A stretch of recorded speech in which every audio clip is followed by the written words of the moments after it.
But as the day when the world declared in one voice, we will not go quietly into the night, we will not vanish without a fight, we're going to live on. We're going to survive. Today, we celebrate our Independence Day.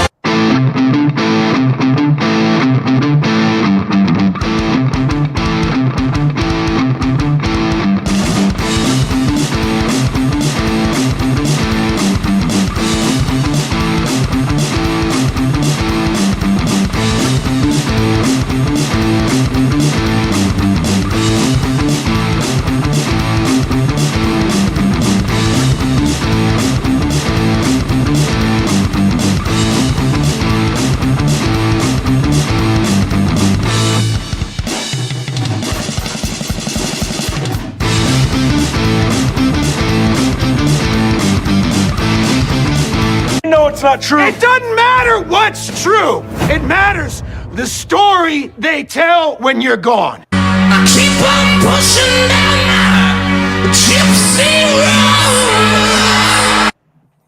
road. All right.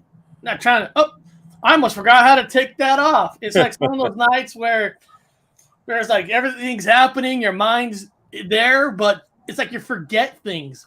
Man, what a great night. A lot of good energy, a lot of good stuff happening. A lot of great stuff actually happening this weekend, and we're going to get into that with Connor, because Connor is going to be a host in a Bigfoot, like basically Bigfoot con, Florida. Comic-Con, if people know what a Comic-Con is, there's, Bigfoot cons, there's different Bigfoot, events usually that goes out in the United States. There's one happening in Florida. And that man right there, the Bigfoot, actually, what is the exact name of that Bigfoot con? It is the Great Florida Bigfoot Conference, and it's the second annual one. It is in Lakeland, Florida, January 22nd, this Saturday. There's a VIP dinner on Friday, and the location is undisclosed. It's really cool. And so it's going to be like some secret society pre-ritual stuff. But it's going to be a great time. I'm really looking forward to it. Lauren Coleman, who is a famous cryptozoologist. I have his book right here. I'm going to have him sign it. I can't wait. Of course, Lyle Blackburn. He's an awesome author. Maria Mayor. That's all we care about. We don't care about nothing. Let's see who the speakers are. Let's see who's going to speak at this famous conference. Yes. Holy shit. We got one of those guys right here on the show. Connor Flynn, look at that. Yep, Connor Flynn, the crazy Buckeye Bigfoot turned Ohio Grassman, Florida Skunk Ape, Pascagoula Prowler, Honey Island Swamp Monster Investigator. I'm very excited, man. It's going to be the Skunk Ape Roundtable, me, Stacy Brown, Robert Robinson, and David Sidoti, hosted by RPG, who was on Expedition Bigfoot. It is good vibes all around. I'm really excited. Marie DeMont is going to be speaking. She's from the Mid-Florida team. And then Lyle Blackburn, who I mentioned earlier, Marie Mayor, who is an awesome doctor, primatologist, who's actually discovered a monkey species, and she's the main character on Expedition Bigfoot. It's going to be hosted by RPG. It's going to be crazy, man. Listen, the prices are good. General admission is $25, which is way reasonable because that's great. Anybody goes to a Comic-Con, Emerald City Comic-Con, it's $50, $60 depending on what day you go. And you got silver sitting, gold sitting. Now, if I was in Florida, Connor, if I got the VIP package for $150, does that mean I get to pick you to have dinner with? Yes. What's funny is each speaker gets their own table, and then everybody's gonna fill in. So who knows? I might be eating alone like old cafeteria days, or I might have a couple tables full. But I'm just really excited. The dinner is like a $75 plate, so that's probably gonna be the best eaten of the day. But looking at that price, $75 for a ticket, $25 for a general admission. Heck, you're almost there with the shirt And, $25 is more than worth it because you're going to get that much of free stuff at everybody's table. And then let alone get to take pictures with some famous Sasquatchers and then some wild Florida researchers and authors. I can't wait, man. And I know there's going to be the actual skunk ape dressed up. And after it is going to be the premiere and debut of Stacey Brown's new film called The Skunk Ape Experiments. And I actually was behind the scenes on one of the shots, and I helped with the recreation scene with the Sasquatch. And Jack McClellan, the guy who filmed Void Cat, also was the guy behind the screen, man. And it was awesome just coming together, and I can't wait to see that transcend in front of hundreds of people. And Nana Boss is going to be there, Barb Santee, Flat Rock Booger, Tim T, Squatch in South Florida. I just got off a podcast earlier with Occult 45, my homie from Tampa Bay, man, and he is going to be there. So it was so trippy doing a podcast with somebody, and then Saturday, going to meet in real life, and it's just awesome. Wow. That's what happens when you spread your wings. Yes. Yeah, and there it is, the Skunk Ape Experiments. Yes. And by the trailer, that it looks crazy, guys. It's some next level paranormal and occult. They push the boundaries, man, where some TV shows and movies would be like, I can't do that. They do it. I actually just posted the trailer on my TikTok, and it's got like 7,000 views in a couple hours. So it's very cool. Maybe all the TikTokers will be flooding the gates, but it's going to be really cool. Like, it's a film premiere. And you guys know me and Eric, we're cinema nerds, and to see a movie that I helped out with be on the screen of something I'm super interested in with all the people that made it, I'm getting goosebumps right now, bro. Cool, man. Yeah, he's right about the movie thing. I actually sent him an Instagram today. Hey, did you know there's a Mermaid movie coming out this weekend? A Mermaid movie? Wow. Yeah, it's called The King's Daughter. And it has some pretty big actors. One of them was a James Bond actor, was it? Was it Pierce Brosnan? Yeah, Pierce Bronson is in it, and then there's some other big people. And then apparently the daughter goes into a secret room, and there's a mermaid swimming. I don't know the exact whole story. Was it on a Saturday? Because you can't see her on a Saturday. You're not allowed to see her on a Saturday. Saturnalius. You can't see her on Saturnalius. You can't do that. On Saturn's Day. Yeah, that's when she turns into a full-blown nymph slash, dragon, mermaid, everything, all the above. According to the schedule, the first day they free us is on Saturday. Yeah, no, that's gonna be awesome. I know. Also earlier today, I know there was a good show, Sasquatch South Florida did a good video with Donnie Miller. If you guys ever listen to Donnie Miller, that guy could tell stories. I mean, that guy is a great storyteller. So that was a pretty good interview from earlier. You guys should check that out. I'll put that one 100%, in the comments. Man. Matt is doing incredible. He was actually just on Bigfoot Odyssey recently, talked about his encounter, talked about a lot of his ups and downs of life, and really got real. And I could appreciate that vulnerability and really just fighting through your insecurities to find cryptids and strange stuff. And it's just a reflection of yourself. And he has really found his footing, and his channel is really taken off. And it's really cool to see because he is brushing elbows with a lot of people that I admire and a lot of people that I've brushed elbows with. So he's going to be at the Bigfoot conference. He's got some business cards and some awesome merchandise. He's probably got the coolest logo in the Bigfoot world.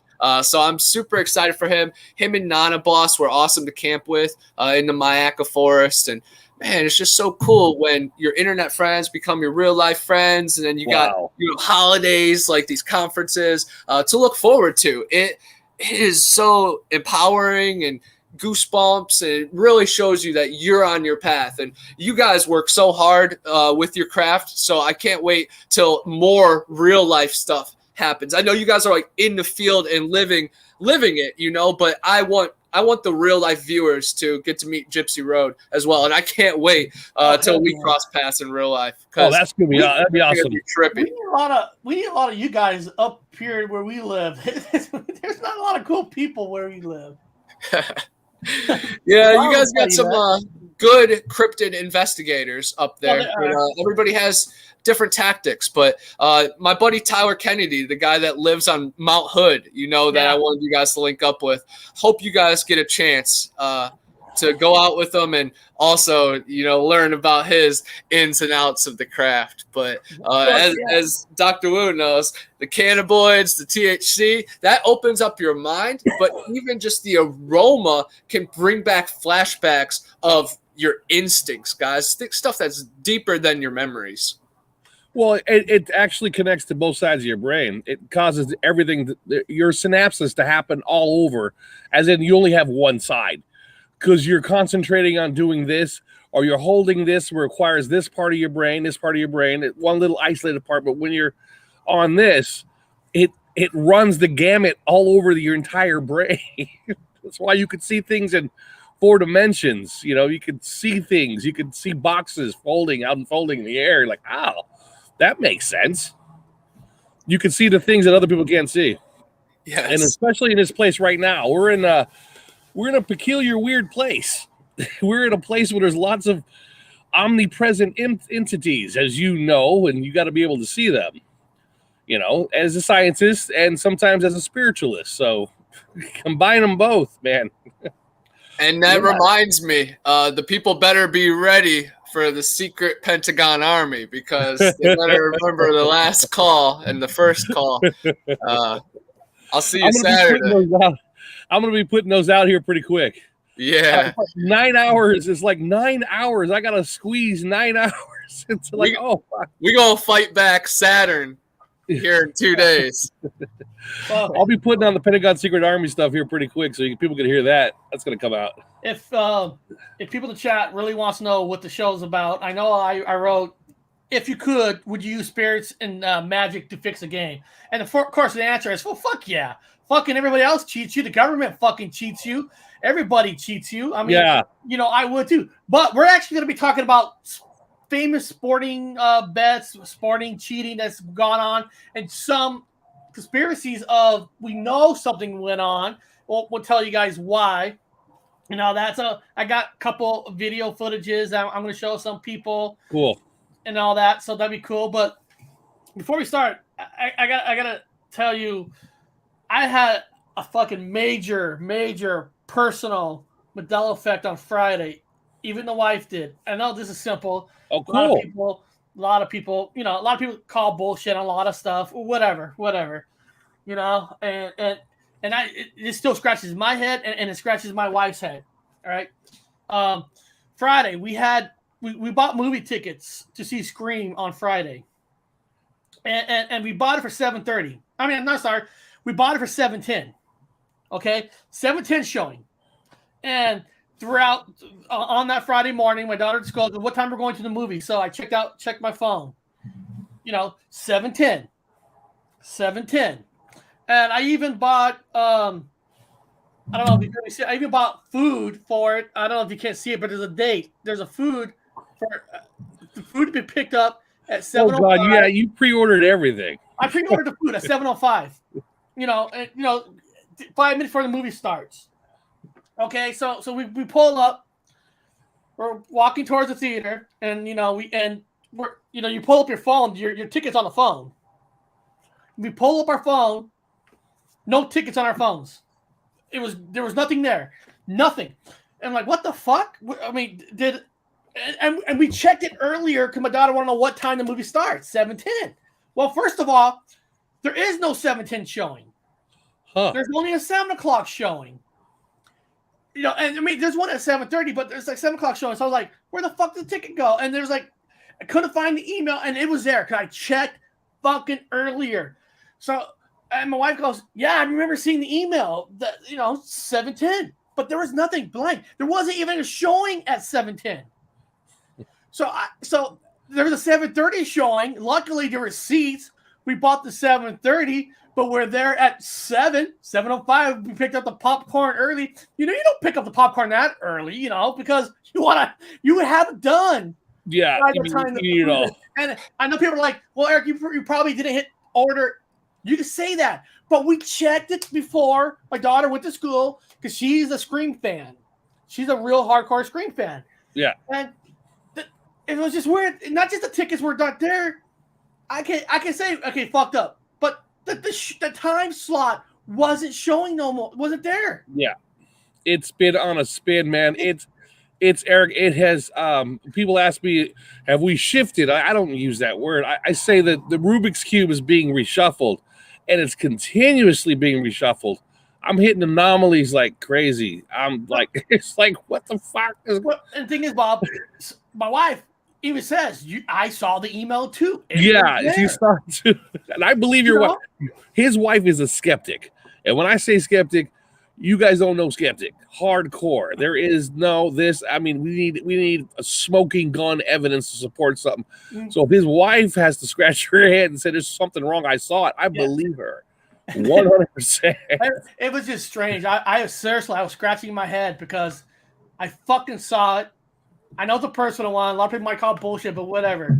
Scream was a good movie. Did you have any issues with oil that day? Because 710 flipped upside down spells out oil. Well, not technically oil, but we had shit problems with septic tanks. Yeah, a lot of bad luck. I've noticed amongst the communities lately, there's been a lot of string of mishaps. Well, bad things have been happening. I've recognized it, and I've stopped, and I said, I'm teaching people how to identify it. Well, it's happening. If it's happened, I tell them, stop, take a breath, understand this is a living universe matrix. It's playing with you, and it's going to continue to play with you for some reason throughout a couple of more days or so. Just be careful. I would say just online walk delicately, speak and scamming. Well, Donovan, I can see that, but my wife and I, we're A-listeners. So we're connected with AMC.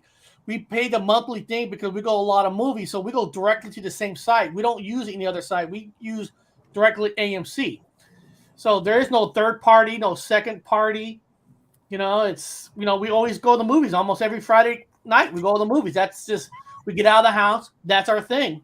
Yeah, a lot of glitches, a lot of things happening, a lot of people losing programs, walking away and losing entire manuscript. I mean, everything lost, and computers, a lot of glitches, a lot of weird car problems, people getting harassed on the street, like people like us that are, I call us awake, the awakened, and you're an awake person and you're being bothered by something it's not normal. Well, it's out of the loop. You're like, what? Wow. You want to talk about skeptic?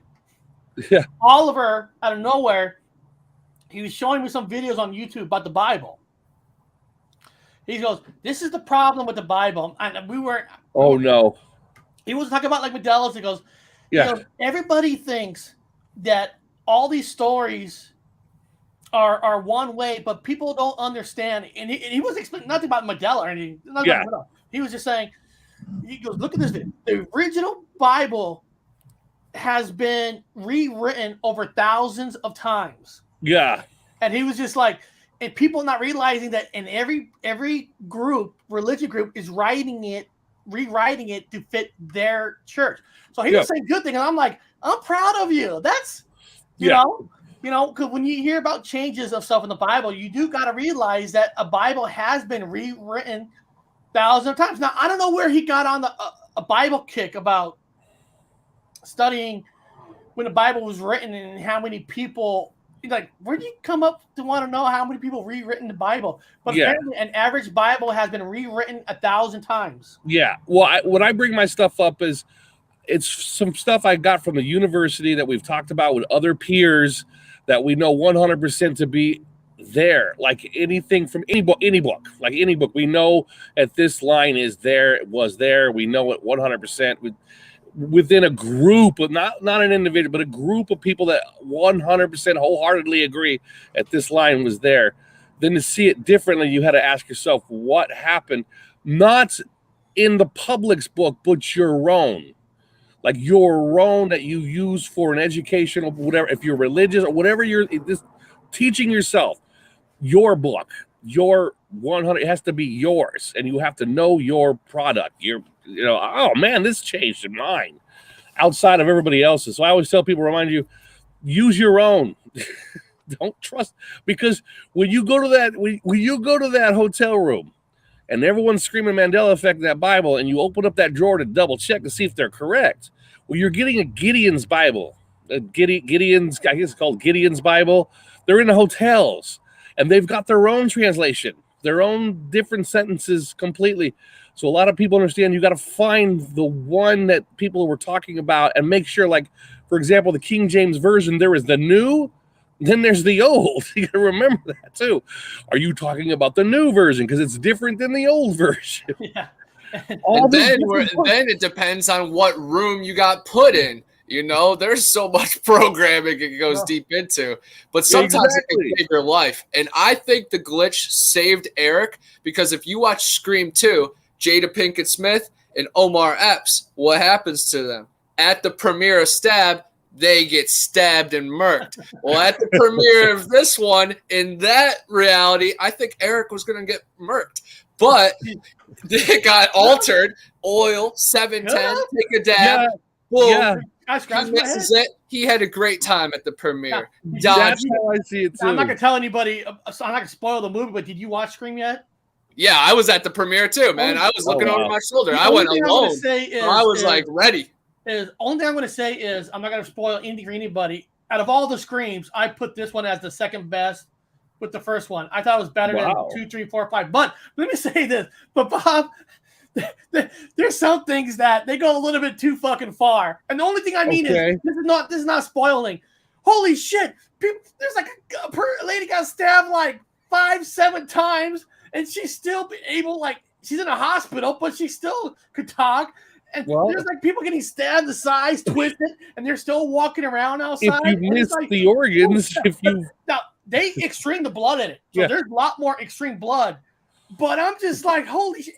People are getting like stabbed so many times. Like, I know it's fantasy, but it's like, these are like X-Men because they should be fucking dead. But it was great. I mean, it's that it's that Scream, like, that horror Quentin Tarantino stuff. The old conversations. Style. And they did a very good job with the meta from the first one. So they did a good blend. But you have to accept that it makes you feel good because, if I get stabbed that many times, I might actually live. If they miss the organs. Connor knows what I'm talking about. Oh, yeah. It was intense. She got her leg busted, snapped, stabbed, broken against the glass, threw against the wall. Yeah, but she was a soldier, and there was definitely a bunch of twists and turns, and all the other horror movie Easter eggs and shout-outs and mentions were so funny. How she's just like, I know Hereditary and It Follows, it sure really showed the generation. And all the flashbacks were so dope. There's another horror movie coming out very soon. Actually, it has Ethan Hawke. It's called The Black Phone. Yeah, that looks incredible. In 2 weeks, and it looks like a Hat Man movie. That's how I'm watching it. Yeah, it's like that. Wow, I saw the trailer. I'm like, holy shit, that's like a mystery and a hack. Can he kidnap? Somebody's calling on the phone. The dead people are calling on the phone. I'm like, whoa, this looks kind of. I'm like, where did this come from? That sounds good. It does sound good. It does sound good. Now, guys, there's different versions of cheating in sports. There's known ones that we know that cheating has happened. And there's some that we know there's some cheating behind the scenes that we don't know about. I mean, everybody knows about the famous eight man out, the Chicago Cubs from 1916, where they basically blew the World Series on purpose to make more money with the gambling, with the gamblers and all that, because baseball players weren't making millions of dollars. Not yet. Not back then. And the only way they can make money is if they make the deal with the devil. If you look at all the sports about cheating, now, some sports are hard to cheat. Now, like baseball, you do need like at least 8 players to cheat, because I mean, if you think about it, somebody said, well, a pitcher could win or lose a game. Yes, but in Major League Baseball, a pitcher pitches only every 5th game. So a pitcher is not out there every single game to throw it. And then if you think about, there goes my screen. But but if you think about hitters miss more than they hit in baseball. Out of 100%, they only hit 300, 200. That means 20%, 30%. So most of the time, they actually hit worse than they hit the ball itself. So in baseball, you really need almost 8 people to throw games. Now, everybody knows Pete Rose. He was a coach of Cincinnati Reds. Now, Pete Rose used to bet. Now, he said he never bet it like on his own team. He bet it with other teams. He got banned from baseball for life. But what everybody knows, he bet on his own team. Like, well, how is he cheating? Well, think of if he wants to lay off on a score, he could set a player down. He could put a worser hitter in the game. He could pull a pitcher out early who may be hot, saying, well, here he already pitched too many times. I'm going to put in a backup. This is my Pete Rose signed hat. Wow. I have it packed away, but I just grabbed it out real quick. Yeah. You guys know I collect sports memorabilia. Even this hat is signed and game used. But yeah, this is from Pete Rose. And of course, I say put him in the Hall of Fame. He bet on his own team. Nothing wrong with what he was doing. But as we all know, Tim Donahue from the NBA, the referee who was fixing games, and actually they went back and like watched all it, and he didn't even have to change the calls. He just knew from insider information. He had like a 90% betting rate just by knowing the relationship of the players and the referees that night and what the referees had to, like ordered by the higher ups. So it's so crazy that executives and referees and players, they might know the outcome of the game well before we do. Yeah. And we saw a real window of it the other night. Yeah. And the disclaimer, guys, for those of you guys that are not big sports people, that are not, especially if you're Australia, we have a New Zealander in there, you're not familiar with American football or American baseball. You're familiar with soccer. We call it soccer, but football. Our goal is to talk about sports the best there. These two guys are going to go, I don't know. I know the game. And I haven't watched regular American football in a very, very long time. I haven't been in the States for it. So I'm watching it again with fresh eyes. And I'm seeing it from someone who's been away from it for a while, from a non-biased, chaotic, neutral point of view. And we've seen some weird things happen this season. And that's what this show's about. And we're talking about games, giving examples of games being fixed, games being artificial to debunk anything about the universe doing it. So we're kind of coming from all different angles. That's why these guys might talk a little bit about, games, actual games being thrown away on purpose. And it works on a huge, big scale because Enlightened Mank has been spreading a lot of good information how Earth was an ancient grid. Like waterfalls used to be plumbing systems, and locations where they put stadiums are pressure points. So it's not like it's random, like, oh yeah, we just put AT&T Stadium right here. No, it's right there to summon some energy to work some bigger power plants. So there's always a bigger picture going on. They're on the ley lines. Yup. They what Connor's talking about is he did a great job. I can't beat what he said, but there's these ley lines, these power grid lines on the earth, the ley lines in England, in Ireland, and Europe in general, all over these ley lines. And that's what the pyramids are on. These ley lines are power lines. And so Connor's talking about in America, you have these large stadiums, hundreds of thousands of people, and they had strategically placed them on these ley lines on purpose, as if to feed the energy that flows through these energy lines. Potentially, we were going to discuss that. I don't know. But yeah, it is weird that you say that. There's cities underneath some of the locations. Yeah, it's empowering things that are Power. more than our vision. You know, when we're going crazy, rumbling, stumbling our feet in that stadium, 90,000 plus, chanting, seances. Energy. Oh, yep. Energy. Right between the goal posts. Oh, man. Anybody who's been in Seattle knows the famous beast mode quake. Yeah. The Richter scale. I mean, if you're in Washington, he literally caused an earthquake number to pop up on the rumbling in that stadium. On the Richter scale, it actually registered. I'm like, oh, damn. I like the Seattle one, the 12th man. To be a part of that, that's got to be powerful. That's you guys all coming together as one. That's paranormal. That's supernatural. That's out of Bob and I had season tickets. Oh, God. It was amazing. The energy you feel there. The energy of all the people. Again, we're talking paranormal. You guys could jump in the sidebar about the idea of all these people with a goal and the energy behind it. It's the same thing they had back when the Romans built all that sacred geometry architecture, and they had their own stadium. Well, they had the fighters come out there and slash each other up, and they've had Christians being chased by with lions and people and animals eating each other and putting on large, huge, epic with horses and all kinds of weird, crazy, and people dying, gladiators and stuff. That energy is amazing.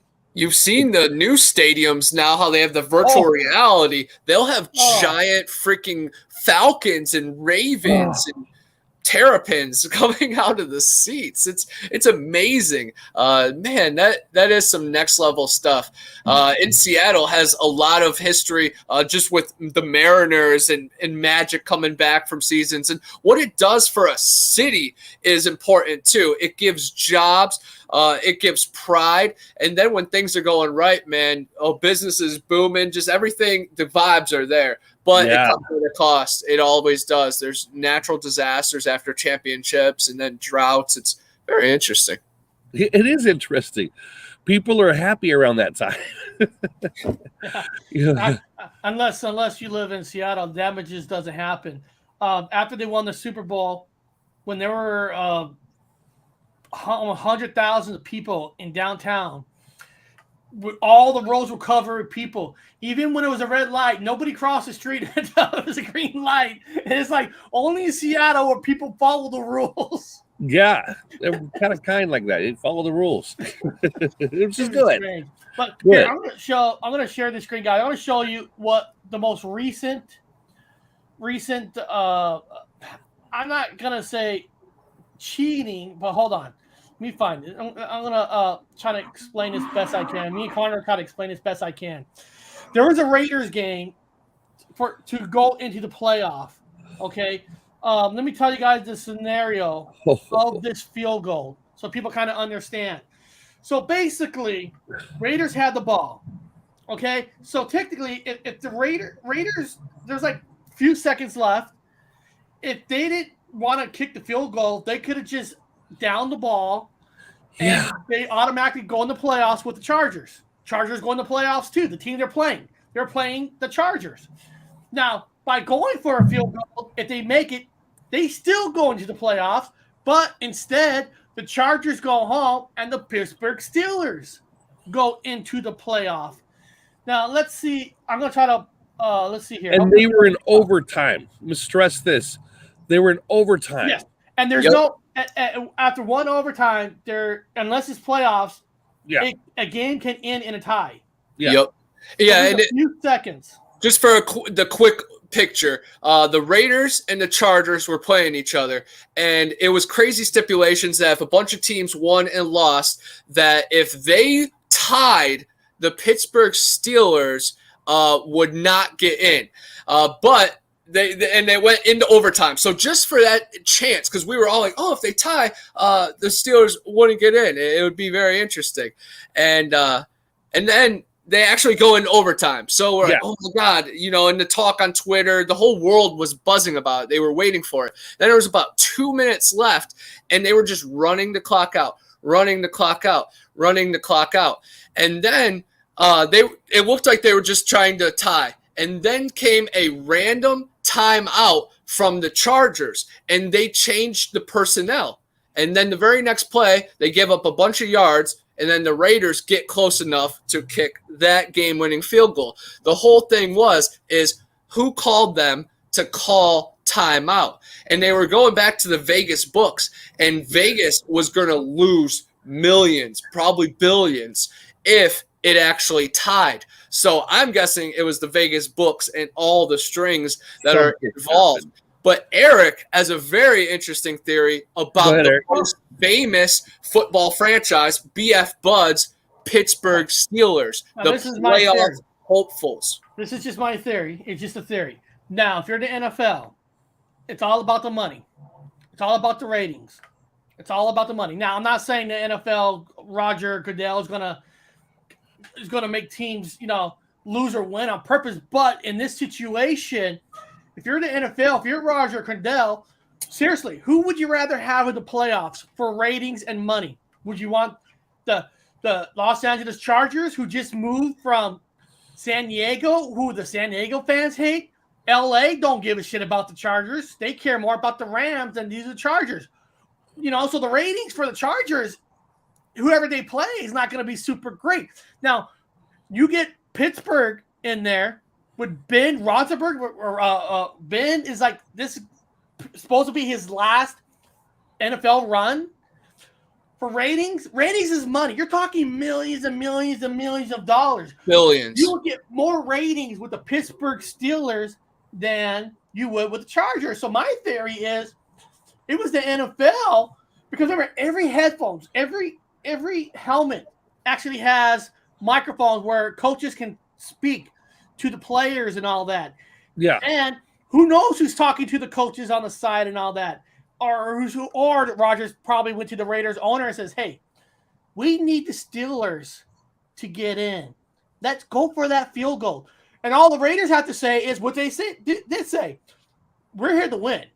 Yep. Yeah. We're here to win the game. We're not here to tie and all that. If we can win the game, we're going to win it. Because now people say, well, it's like a free field goal. Now listen, if the Raiders fucked up that field goal and if the Chargers got the ball back, if they ran it for a touchdown, or they got the ball back and there's a flag where they get a free play, if Chargers win, Raiders is out.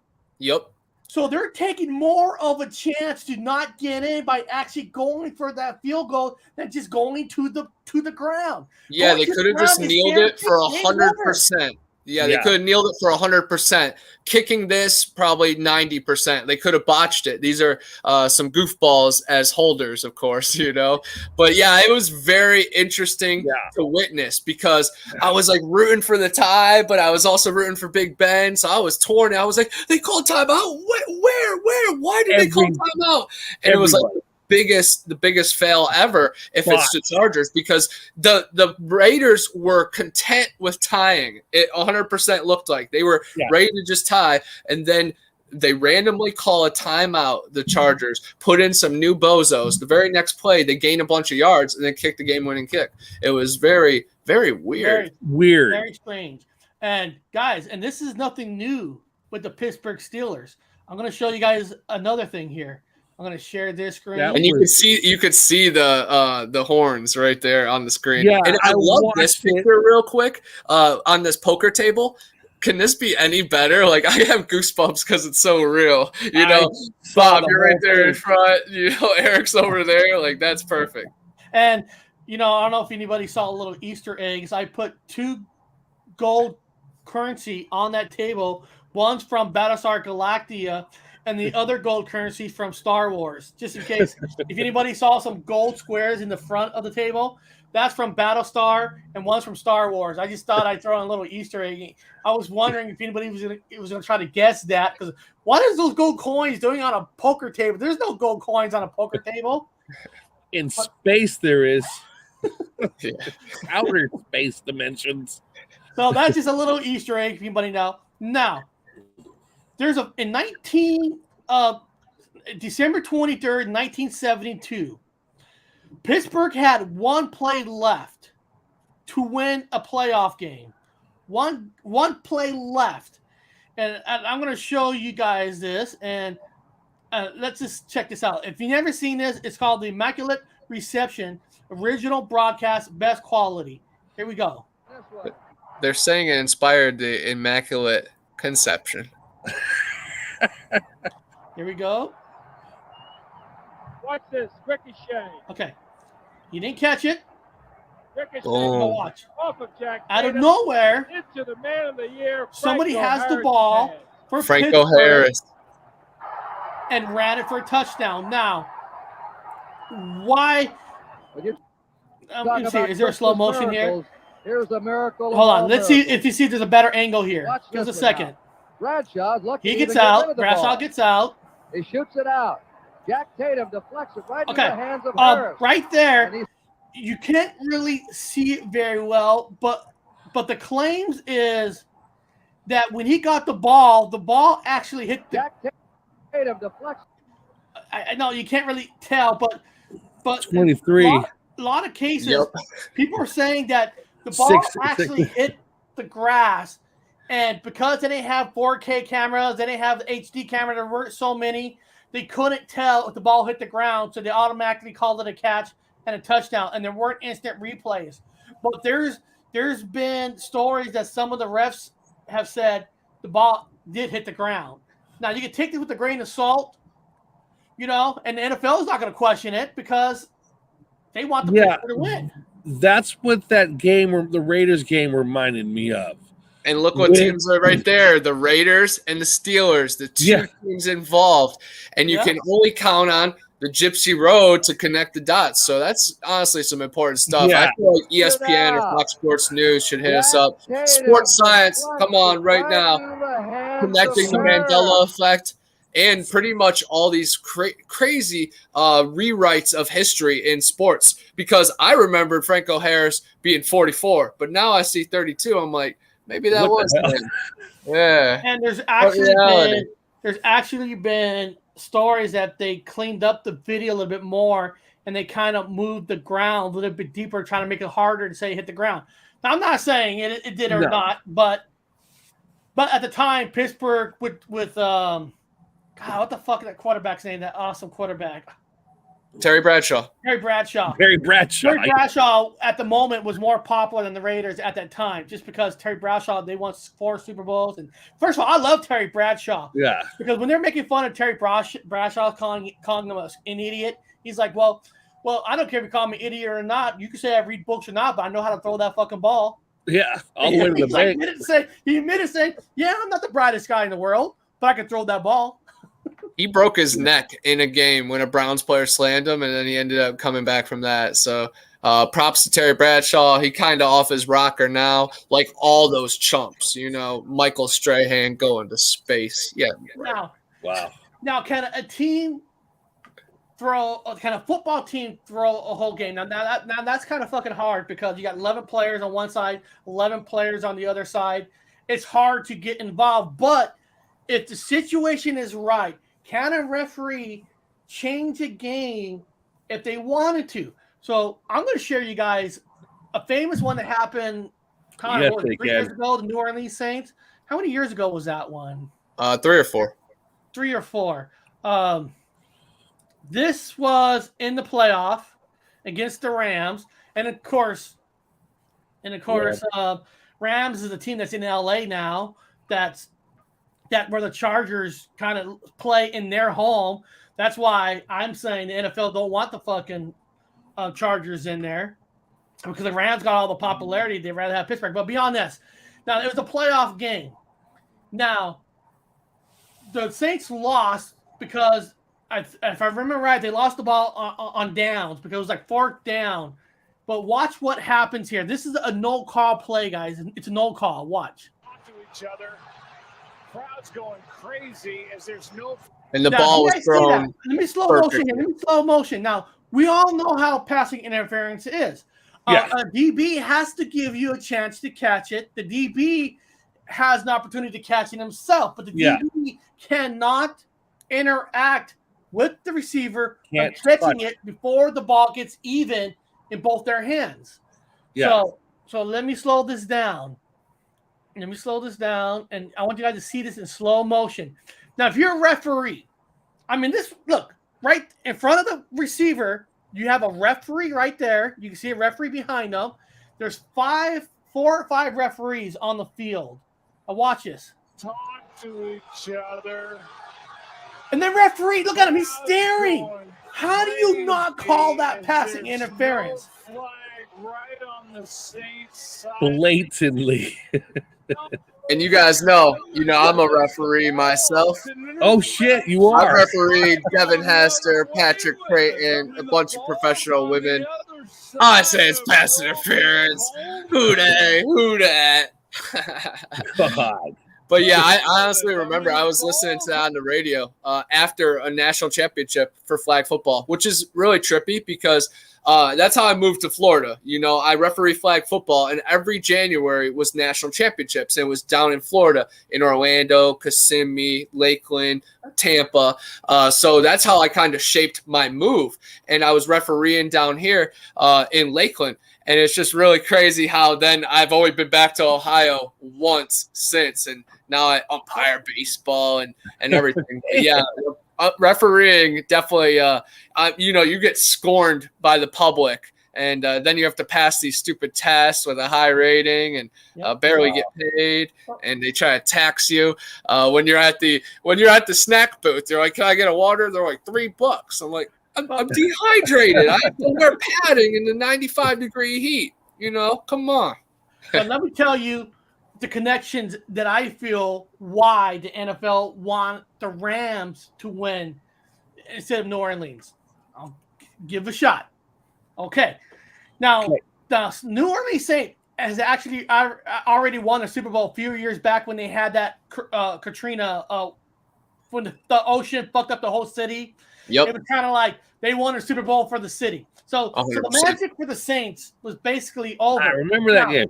Now, what's so special about the Rams? Well, this is when the Rams are going to leave St. Louis to a brand new state-of-the-art building, which they were talking about earlier, about the power of a new building in L.A. To make that transition, to make L.A. excited for the fucking Rams, what do? You make them win in the playoffs. And if you have an opportunity to pick one or the other, what's going to be greater for the NFL is having the Rams win that game. 1,000,000%, because of course New Orleans going to love their team forever, but Los Angeles needs a reason, and that's crystal clear. You painted the picture perfectly. A young, up-and-coming Sean McVay, at the time Jared Goff, Hollywood boy, trying to put him in the movies. It's all scripted, 100%. They needed the Rams to win that. It looked that way. I'm not saying none of the cheating happened up to that point, but they had an opportunity. I could see them, referees have hearing things too. Who says they can't call? Well, there's always somebody behind the curtain. And remember, you couldn't throw a replay on that. So you couldn't challenge it. You couldn't. Now next year they actually made a rule where you can challenge it, then they took it back out, but you can't challenge a passing interference. So it's anybody knows Seahawks history. Seahawks have got screwed so many times where I don't have a footage, but there's a game that the Seahawks were playing the New York Jets. And the New York Jets won a game by touchdown because the quarterbacks they said they scored a touchdown with they thought the ball went over. If you look at the replay, the ball never went over the touchdown line. It was the Jets quarterback's helmet. The helmet went over the line, and they called that a touchdown, and they beat the Seahawks in one game. And the ball was never over the line. It was just a helmet. How do you fuck that up? So I mean, it's some of these are such head scratcher. Now, I want to play this one from a recommendation from Bigfoot Anon about the Cleveland thing here. And yes, Cleveland has had a really bad curse. Luckily, LeBron broke the curse in 2016 when we came back from 3-1 to the Golden State Warriors. Steph Curry, Klay Thompson, arguably the best team ever. But we came back, beat them in Game 7. LeBron James, to save the city. It was unreal. And I actually went to the parade. More than 3 million people came. And there was actually multiple shootings right by the RTA that I was taking. Very crazy. But this clip just shows our pain as Cleveland Browns fans.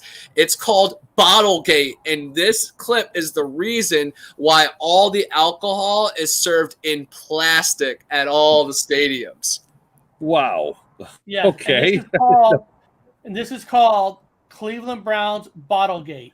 Yes. And the lowdown is a bad play happened, and then the Browns ran a play, or the other team ran a play. And then the referees go back and they challenge 2 plays back, and then they overturn it. And you guys know once a play happens, you can't challenge the last play. But they actually went back 2 plays and challenged a random call and screwed the Cleveland Browns. So the fans threw a bunch of glass bottles at them. Hey, wow! Don't blame them. Well, let's play it. Here we go. And hopefully we don't get shut down. Yeah. The snap, we'll be looking to see if the last pass was incomplete or complete. They ran another play, which I've never seen happen in this. After review, the pass is incomplete. First down, Jacksonville. And they actually had to stop the game, and they just ended it. So they say he was juggling the ball. So you'll see. That's my boy Butch Davis. I've met him multiple times. He was a famous Miami coach, and then the Browns brought him in. Run, I have never seen them go back and say we're replaying another play. And I mean, this is serious stuff here in Cleveland. This is a playoff spot potentially on the line. And the Browns don't get playoff spots potentially on the line very often. So to have this happen in Cleveland, oh my gosh. I wasn't there, but I'm pretty sure my dad was, and lots of other firemen. It was very crazy. Unbelievable. And you saw all those bottles thrown. I'm not criticizing You'll see it rain down on them when they're running out. Because I don't think it's appropriate. Let me see. As I said, look at that. Bottles. Do they throw it? Do they show it when they're going to the tunnel? Or is it just him talking at the end? Let's see. Oh, my God. I'm not criticizing our fans at all. There are some good videos of it, because though. I don't think it's appropriate today. It wasn't pleasant. I would agree. Yeah, there you go. I don't see any terrible criticism that would be called for the fans. I think everybody controlled themselves, considering that they spent. Yeah, isn't that crazy? Now, who were they playing against again? What team? That was the Jacksonville Jaguars. So it's really funny that that's my home team now. Out here. Bottle. Oh, you hear? See that guy? Watch it. Look at this guy. Hold on. Watch this guy's hit the bottle. Let's see. Here, let me play that one in slow motion. Hold on. Watch. Depending upon how it's depicted. Poor guy. Poor guy. Wow. And guys, hold on. Remember, I was talking about the Seahawks game was the Jets. I found it. But that is the reason no more glass bottles. Because remember, back in the day, you could smoke cigarettes, have glass bottles, just put them in there. Now you can't even have bottle caps, because even with the plastic bottle, if you have a bottle cap, you can keep that in there and throw it. You could fill it up. If you don't have a bottle cap, it's harder to throw. So everything is, surrounded around that. But I'm sure it would have happened. They still throw stuff on the field that are projectiles. Now it's this, guys. real goes. Seahawks was winning 31 to 20, 25 or 26, and this is the New York Jets. Watch this. Hold on. Let's see. Hold on. Okay, so when he ran the ball, here we go. Okay, now from there, it looks like he scored a touchdown. Okay, but hold on. Let's see here. Of course, the referees they're gonna show a touchdown, but hold on, they're gonna show the slow motion. Hold on. Bill Parcells. Watch this. Look at this. Only the head went over. The ball never went over. Yeah, it was in his arm. Vinny Testaverde. Yeah. That's connected to the Browns clip because Vinny Testaverde is one of the best Miami Hurricanes. Butch Davis, one of the best Miami Hurricanes. It's all connected. The ball never went over the line. Never. And at that time, the Seahawks, no offense to living in Washington, they were considered a joke. They were considered a joke. I mean, their uniforms were ugly color. I'll tell you right now, the Seahawks uniform wasn't for Mike Holmgren changing the uniform color. The Seahawks color was ugly. It was a joke. Who would you rather have? Bill Parcells and the Jets, who came off from the Giants, who won 2 Super Bowls? Or you want the Seahawks? Just saying. True. Bill Parcells was the next John Madden, and then, of course, he went to be the Dallas Cowboys, America's coach. So, again, I think it was all just to build him up for that. And now as a correspondent on the sideline. And here's Madden died. Madden just died, Yep. And we are going to get into the Madden curse, of course. Yeah. Because, that is one of the most famous curses. Oh, God, it is. My wife goes, "Hey, do you know John Madden died?" I go, I thought he died like 5 years ago. Yeah, Eric called me up. And he goes, Madden died. I was like, I thought he was dead. I thought he died 5 years ago. Now, guys, here is a Just known us, cheater. though. Just us. This guy's a known cheater. Right out the bat, there's no questions. He got caught cheating. Lance Armstrong. Oh. Now, if you don't remember his story, he won like 7 France race, whatever the fucking they call it. Tour de France. Tour de France. Now, their fancy drugs involve Armstrong's through the plan to cheat. It was simply a case of repeated blood doping. Now, Blood Bob, doping. I'm going to have Bob explain to everybody what is blood doping. Okay, Yeah, I did a lot of blood stored in the fridge and then transfusing it back into the body during the race. Yeah. And the use of testosterone to aid recovery between races. Now, Bob, blood doping. First of all, let me ask you, Bob, can that help you? And if it does, how does it help you? Oh, tremendously. In sports, there was an epidemic, and it goes beyond sports now. This thing is blood doping is, of course, like Eric explains. Now, an individual would have their own blood removed and then given back to them. And historically, some athletes will go as far as go up to the Andes. They will go to especially runners, really heavily athletic people will go up to the Andes, believe it or not.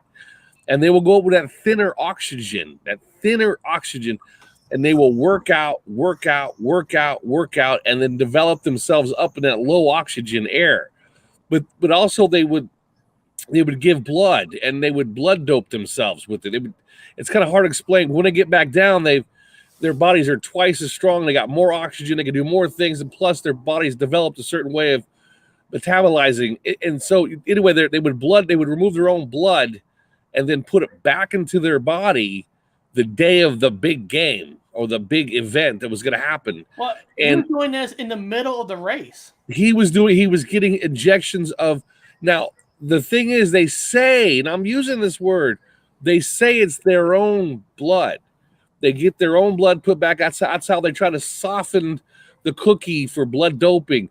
But later on, that I found out doing research, that blood doping goes much further than that. In fact, a lot of times it's even legal. If not now, maybe they've made it illegal. I doubt it, but it's legal in Silicon Valley for children to donate their blood, and they get paid for it. They get money. They donate their blood. The young cells, all the young stuff in the blood, and then older adults and athletes will get it injected into them, and they will get them fresh cells, all them, and they will get that extra boost. They will get a boost. Blood doping goes all the way back in antiquity. Vampirism. We all know about vampires. That's what blood doping is. The Queen of England blood dopes. There's all kinds of Hollywood stars that blood dope.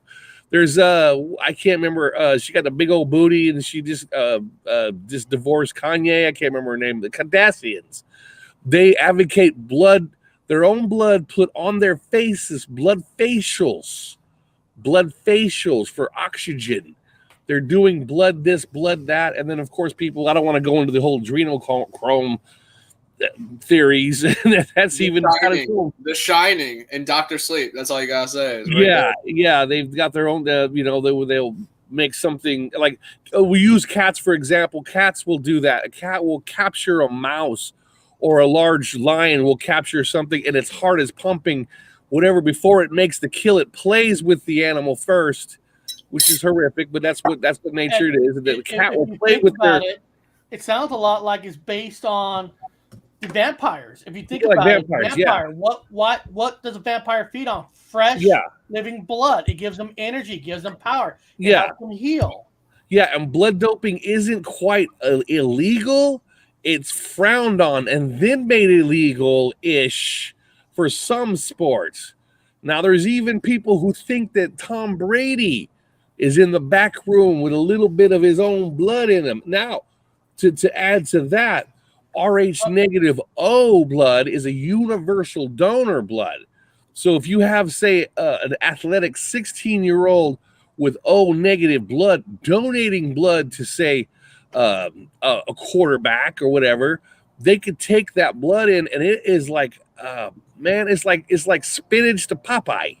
Well, Bob, I don't know if you know, there's a hint of Tom Brady in a way. There's a I can't remember the name of the show. It was on Netflix. It was a series with Rob Hall. Basically, the show is they go in and they get basically what it is they get recloned. The original host of it dies, and you get recloned to a brand new body.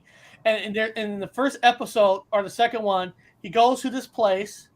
He hears that's going to recharge him. Who comes out of the building is Tom Brady.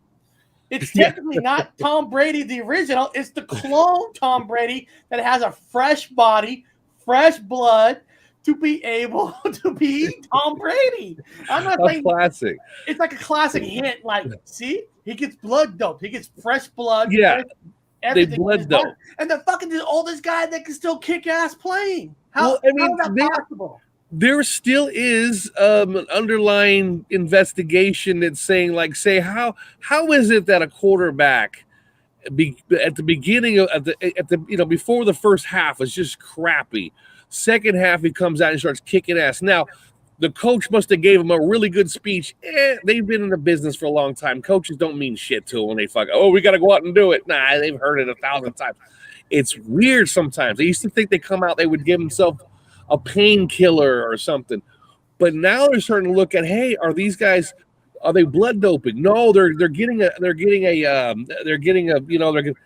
some saline you put in there for more water. They're low. Getting an update, maybe like a computer program. At halftime too. But Tom Brady has even came out and said that his wife Gisele Bündchen is a witch, and she does seances before every single game. So I think that has definitely taken him to the next level. But who knows? He might has been regenerated, because if you look at him in his rookie year to now, he has aged backwards, and it has defied time and space. And then if you think, wow, he was a 7th round pick, overlooked by everybody, but now he's the most important icon, and Deflategate and all the other conspiracies that have kind of surrounded him, Belichick, and the Patriots. It is crazy. And for him to break the Super Bowl host, in every tropical town gets a Super Bowl host year. And last year was Tampa Bay. And in no year in 50 Super Bowls has the home team ever even made it to the Super Bowl, but let alone win. And Tom Brady comes here first year and breaks that curse? Huh, very strange. I know. TB 1-2. Yeah, I found that clip. It's called Living with Yourself. This is what it says here. Tom Brady's walking out of a massage parlor. Tom Brady's walking out of a spa. They say the idea for this Tom Brady scene was from years ago, but Tom Brady clip is new. But then again, basically he's the clone. Let's see here. Hold on. Comes out the side. What's funny about that is that's a clone Tom Brady. Let me see if he says anything. He's taking the piss out of it. First time? You? And a lot of people get him mixed up with Matt Damon, and a lot of people get Matt Damon and Mark Wahlberg mixed up. And Mark Wahlberg has like 4 or 5 brothers, and they're all Bergs. So it really goes slippery very quick. And a lot of these people that are in this chat are talking about, Dr. Sleep and are on those kind of underground waves. Yeah, once you start seeing that, celebrities are like playing each other, like in that Jeffrey Epstein is on the $20 bill, like you start to realize, is he really? I didn't know. Look at the $20 bill. Let's get a look at this. I gotta see this conspiracy. You got a 20? I don't have a $20 bill though. I'm broke. None of us do. Some people say Andrew Jackson. I'm in Jackson County, telling you it's probably little St. James Island. Where they take the Disney cruises. Yeah. Nobody has cash anymore. It's all digital currency. And it's all digital currency. And but we know the real conspiracy about digital currency. But it is weird that some of these guys, they defy. Well, they're just super athletes and they've worked hard, and but sometimes, man, you got to look at it. There's a little bit of smoke. There's some fire somewhere because it's just, you can't. I mean, that consistency continuously, and then looking young, and they're just eating well. Well, come on, man, not with this smoke and nobody is that good. Right. Something's going on. What about mysterious deaths like Kobe Bryant? He passed away one day after LeBron James passed him on the all-time scoring list. And LeBron James just took the throne over at the Los Angeles Lakers, Los Angeles again. And if you follow the mound builders, all the San Francisco Giants left New York, and they used to be at sacred places because there is ancient kingdoms underneath our feet, guys. And I think that our sports maybe play some small tribute to it, but it really gets deep and wild with it. I love it. Now, one of the most easiest sport to cheat in is actually basketball. Basketball is probably the easiest. Why? You only got 5 players play at a time. And most of your starters usually play in the beginning, and they're all there at the end of the game. Your starters, usually. So a starter can easily miss balls and all that. And here's one. Let me share this website here. Let me hear. This website is called Biggest Match Fixing Scandals. Apparently, in 2007, NBA betting scandal. Yes, Tim Donahue. Okay. Tim Donahue. Yep. Let me see here, so everybody can kind of see what it says here. Okay. While the NBA attempted to brush it under the rug, the Tim Donahue betting scandal was a much bigger deal than the leagues wanted fans to believe. Donahue was an NBA referee who started betting on basketball, and this is known. He was personally officiating in 2003 when a high roller gambler and bookies caught wind of Donahue's bets.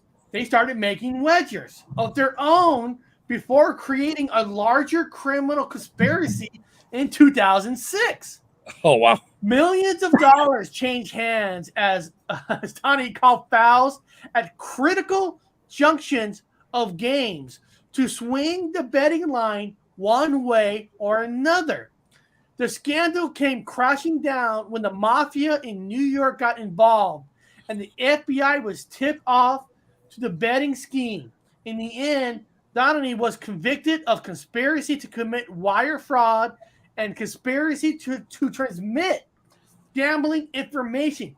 He spent only 15 months in federal prison, probably a payoff. The NBA and FBI was never able to prove that a wider conspiracy involved other referees and more games fixing through suspicious remains. Now, first of all, let me tell you this. First of all, that's bullshit. The NBA knows the other referees who are also involved, but they're not going to come out and say, "Oh, we got 4 more, 5 more that was involved," because it puts a black eye on the NBA even more. Yeah. You got to brush on the table and say, "Here's some money. Do not open your fucking mouth." Because once somebody gets caught, everybody's going to shut their mouth because the mafia was involved too. If you're a referee, Bob, if you're a referee, this guy got caught, and you bit and you did things for a mafia, you're not going to come out and say, "I was part of it," because you or your family might not be walking the next day. No, absolutely not. No.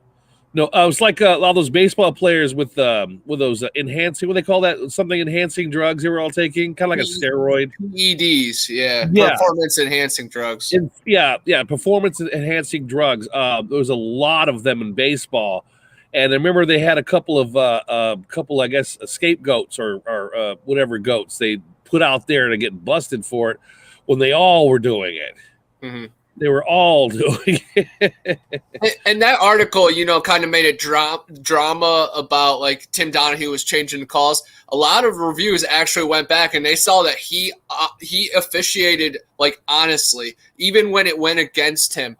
He made his money in knowing the relationships, knowing the insides and outs, and I think that proves the fixing even more. Of course, if everybody even knows the insides and outs, they know what's going to happen more than, oh yeah, he blew the whistle early that time. But I'm sure there were some incidents that could have went right or left, but it definitely showed that the mob was involved. The mob have ties and money on every single game, and DraftKings and millions of dollars on fantasy football. It all intertwines. It's wild. Well, remember Moneyball? Moneyball when he had this Jewish kid, that's what he is, out of like some kind of tech school, who did an algorithm who actually judged players not by very minimal on performance, but mostly by personal relationships, girlfriends, boyfriend, whatever their whatever the thing is.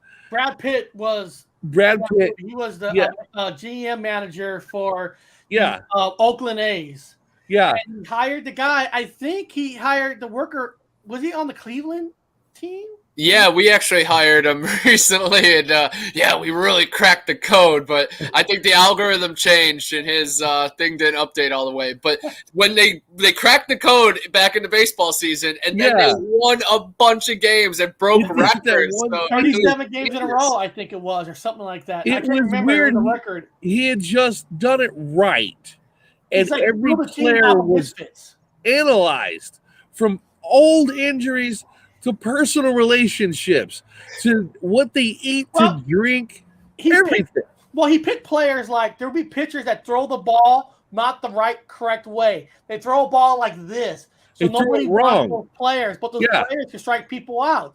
So he would pick those misfits that has some issues. Well, the computer did. The computer, the AI, the algorithm, which is part of the show, picked the players for a winning ass season that was amazing. They just got the codes right. They got everything right. They just figured it was all computer. And they remember they said a conflict with all these scouts that were just quitting and angry and leaving, and this is leaving up to a stupid computer and this little nerd with a computer. If anybody knows the story about the Oakland A's, the year before they went in the playoffs because they had all-star players. Yeah. But the owner could not afford these players. They didn't want to pay these players, so they actually got rid of every all-star on that team.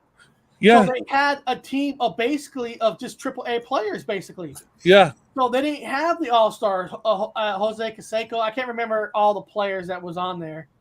But, it was a year. Connor could fill you in on because he knows more about him now because after leaving there. So Connor, what do you think? Does the algorithm work now? Hold on. Okay, Boston Red Sox wanted Brad. I forgot the name of the GM he was. Yeah, wanted him, but so the Boston hired another guy who copied a Moneyball system, and that's when the Boston Red Sox won their first World Series. It was based on an AI algorithm that the Brad Pitt character developed. They developed. That's how Boston Red Sox won their first one out of broke the curse.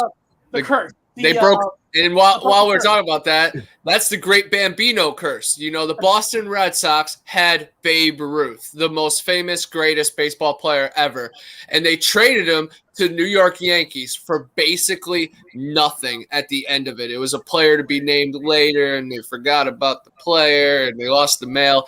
So they gave Babe Ruth to the Yankees for basically nothing, and Boston would never win a championship ever again. And then they broke the curse with the Moneyball Billy Bean.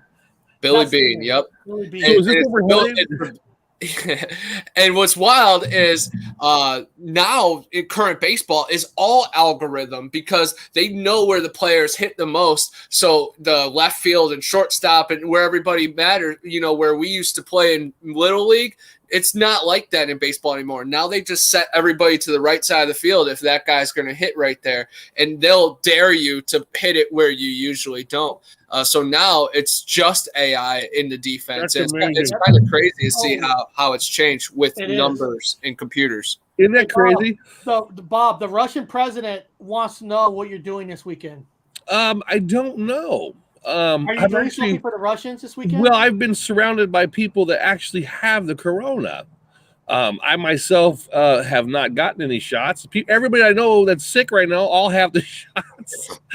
I'm the only one. I probably have it, but I take ivermectin so I don't fucking feel it and I get high and I kill any virus that's in my body with alcohol and cigarettes and marijuana. So I'm the only one not sick.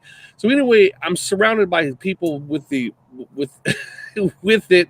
So I don't know if I'll be going anywhere. So I'll be staying in one spot and technically quarantined because I might have it. I don't know. I don't get sick. I don't know. Everybody else is dead sick. And I'm like, I feel great. Here, you guys want some of this? It seems to help with the... It does. You saw the report that the cannabinoids like break it down. So I'm going to keep blazing. Yeah. Well, talk about baseball. Here's one of the biggest cheating scams of all time. Well, it is. It does affect the game. Is the Mark McGwire, being on steroids, hitting home run records like it's nothing. Barry Bonds, where if you look at Barry Bonds' picture when he first started and when he was on steroids, the man grew like the Hulk. Let me see if there's pictures of his head double changed. And what's crazy is everybody knows about the spitball. Of course, pitchers will spit on their hand and then put it on the ball, so it will make the ball make crazy movements, so it's pretty much unhittable. And then, of course, Sammy Sosa with the corked bat. You put cork in the middle of the bat, and then boom, it flies off. And some people put extra pine tar on it, and they put it on their hats, and they're using it. It's really cool to see how players cheat now. And as an umpire, I catch them. They do it for good luck. They do a lot of good luck things. I mean, here we go again, guys, with the paranormal inside of sports is what we're talking about. Does everybody in the sidebar, do you guys believe in good luck? Do you believe in a lucky hat? Like you said, they have the lucky hat. They spin on it a certain way. They have certain moves they do. Again, in baseball, you never touch your foot on the line. You always hop over the line. So that's always funny. And then... oh yeah, man! There's the picture. That's Barry Bonds in the beginning of baseball. Look how slim he is, and look how much bigger he is. Wow, that's $1 million. That's steroids. That's what millions of dollars does. Oh, Bob! It gave millions and millions of dollars to baseball because why baseball let this happen? During the time baseball was losing its popularity, the NFL was just being a wildfire. It was just destroying all sports in America, around the world. NFL was becoming the biggest thing. Everybody said baseball was the American pastime. It was becoming the NFL because baseball was boring. Yeah. So they all started taking steroids, and what happened? The fucking offense went up like that. Everybody's hitting home runs. Scores going outrageous. 7-1, 5-2. I mean, average baseball games like 3-2, 1-3. Then it became like 11-5. I mean, the scoring went outrageous. Now, why is that crazy? Vegas, money, home runs. It's easier to bet now. Fireworks. Listen, I can't prove this, but I know that Vegas knew what exact players were doing steroids. So when they put bets and stuff on teams, I bet they know. Barry Bonds is batting tonight. He's on this kind of steroid. They pay for that. They pay for that information. Yes. There's a big conspiracy right now in baseball. Well, last year they had these juiced balls, so the home run rates were like through the roof. And then now they're saying that they're putting the juiced balls only on the primetime games. So there's more home runs on ESPN and on TBS, game of the week. So it's very interesting that even the balls that they use are marked and got serial numbers, and it's all so calculated. So it's a very amazing thing. So like Shoeless Joe Jackson and all those guys throwing the World Series, maybe they were fighting back against a corrupt establishment that was maybe fixed from the start. And I wasn't there, for the Tour de France, but I'm not going to throw Lance Armstrong all the way, under the wheel, because, he was a cancer survivor and a lot of his treatments were experimental just to survive and get his body back. I'm not sure about the blood doping and what all was happening and if it was nefarious. Who else was doing it as well? They did take, all his stuff and strip him, but I don't know. I'm not gonna throw him all the way under the bus. I would like to be more educated on it, but he's a cheater. I'm not willing to do that. Well, it's good you said that, because they're starting to think. They don't know, guys. Don't take this to the bank, but they're thinking that because they don't have enough the evidence, because nobody confesses to it. But they found a connection between cancer and blood doping. Cancer and blood doping. Now, in sports, people having cancer and having all these problems, we have cancer. All of a sudden, it's like, my first question would be, have you ever blood doped? Well, no. Yeah, you have. So you have cancer now. I have a suspicion that when these old gals take it from these children that have young blood and young cells, especially if they're in RH, whatever, it gives them cancer, because those cells reproduce faster, and they're in an old car. Sometimes they'll want to reproduce too much for this old car to handle. It gives them cancer. These old people that fucking take blood from young people make them look younger, but I think it bites them in the ass and gives them cancer. And I think that's evidence is coming out in sports. A lot of cancer in sports. I think the Tour de France knew what a lot of these bikers were doing, because let's be honest. Tour de France, it wasn't against the law yet. It's not an NFL. It's not NBA.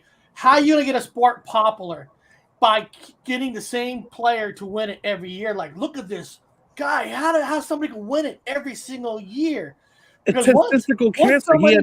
Once somebody spilled the beans, they all backstab them. They all like, oh, we got to get them out. After they already got the sport popular, and now the sport gets them even more popular because of the scandal. Because now people want to see who could actually win it without blood doping. So the Tour de France wins, any way you look at it. Well, what's his name? The guy that had ball cancer. He had cancer of the nuts. Lance Armstrong. Yeah, Lance Armstrong. And his wife had cancer too before she divorced him. Sheryl Crow, right? Yeah. Sheryl Crow was his wife? I'm not sure. Let me see. So a lot of people that are getting these cancers, it's like Armstrong, I think they got it not from their own blood, but when they get it from the youth, like the 16-year-old football player that's donating his blood to fucking whatever athlete out there, like a vampire's person. Yes, she Lance Armstrong was married to Sheryl Crow. But they split in 2006. She was. Yeah, he was married to her, and she lived too, but she actually got cancer too. She got. Oh, really? Huh. Yes. You see what I'm saying? They went to the same cafe. The same cafe. They both had cancer, huh? The movie The Island, by Michael Bay with Ewan McGregor, Scarlett Johansson, when they're in an underground facility and then they win the lottery and then they get taken away and their body parts get used for the people on the surface that are rich. So maybe, they're reusing body parts from people in Middle Earth or, third world countries or just blood donors. Yeah. She had the first. She had two cancers. She had breast cancer in 2006 near Lance Armstrong's thing. And then in 2011, she actually had brain tumor. Yeah, and he has testicular cancer. No, they were blood doping from children. That's what they got. That's why they have that problem. Probably an Rh negative child. And that blood they can't have. So or regardless, a child in general, whatever the blood type is, that's exact example I'm talking about.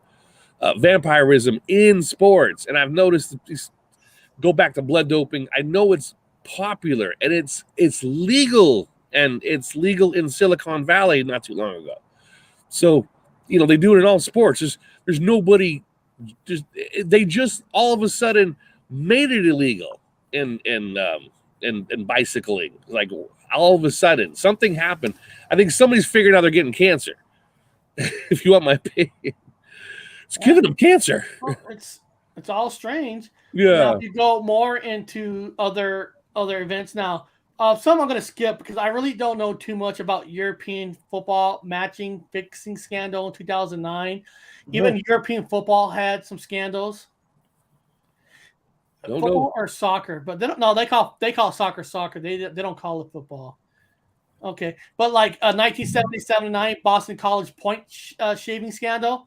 That's very easy for college teams and NBA. Now, college is more known for shaving scandal because remember, college players, I think they get paid now. I'm not now sure they get all that, but back then they don't get a dime. While the colleges make millions of dollars off these sports teams, these players get nothing. I'm not saying what they're doing is right or wrong, but they get shit for all the hard work they do for the college. And if they get hurt, they're fucked for life. The college don't care. And the mafia's involved. They're gifting your parents, and they're also threatening your family if you don't lose or don't win by 5 or lose by 4. The point spread is everything. It goes beyond winning and losing. It's pretty wild. And a lot of players.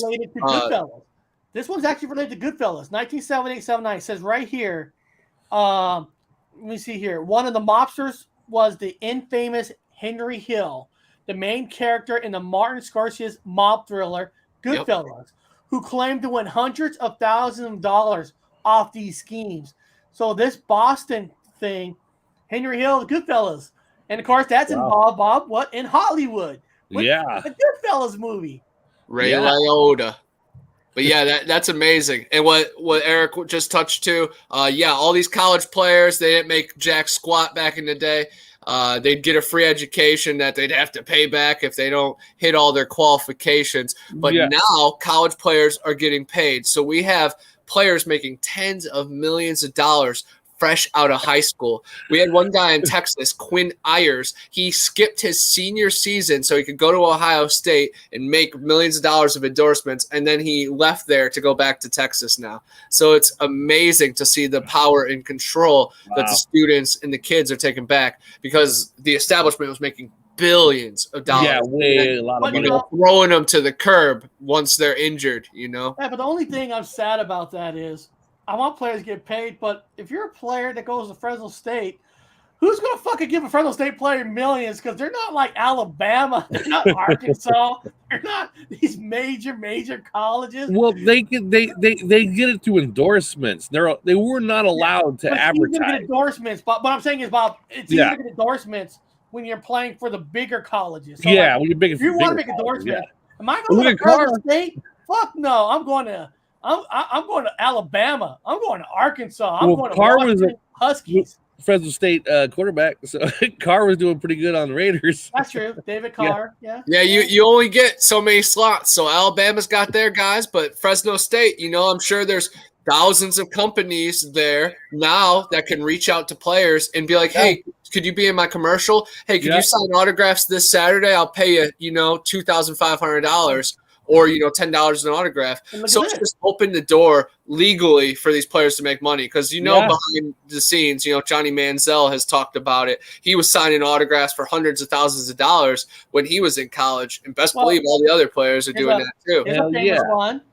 Now, how did Seahawks end up with Pete Carroll that won the Super Bowl for them, took them to Super Bowl?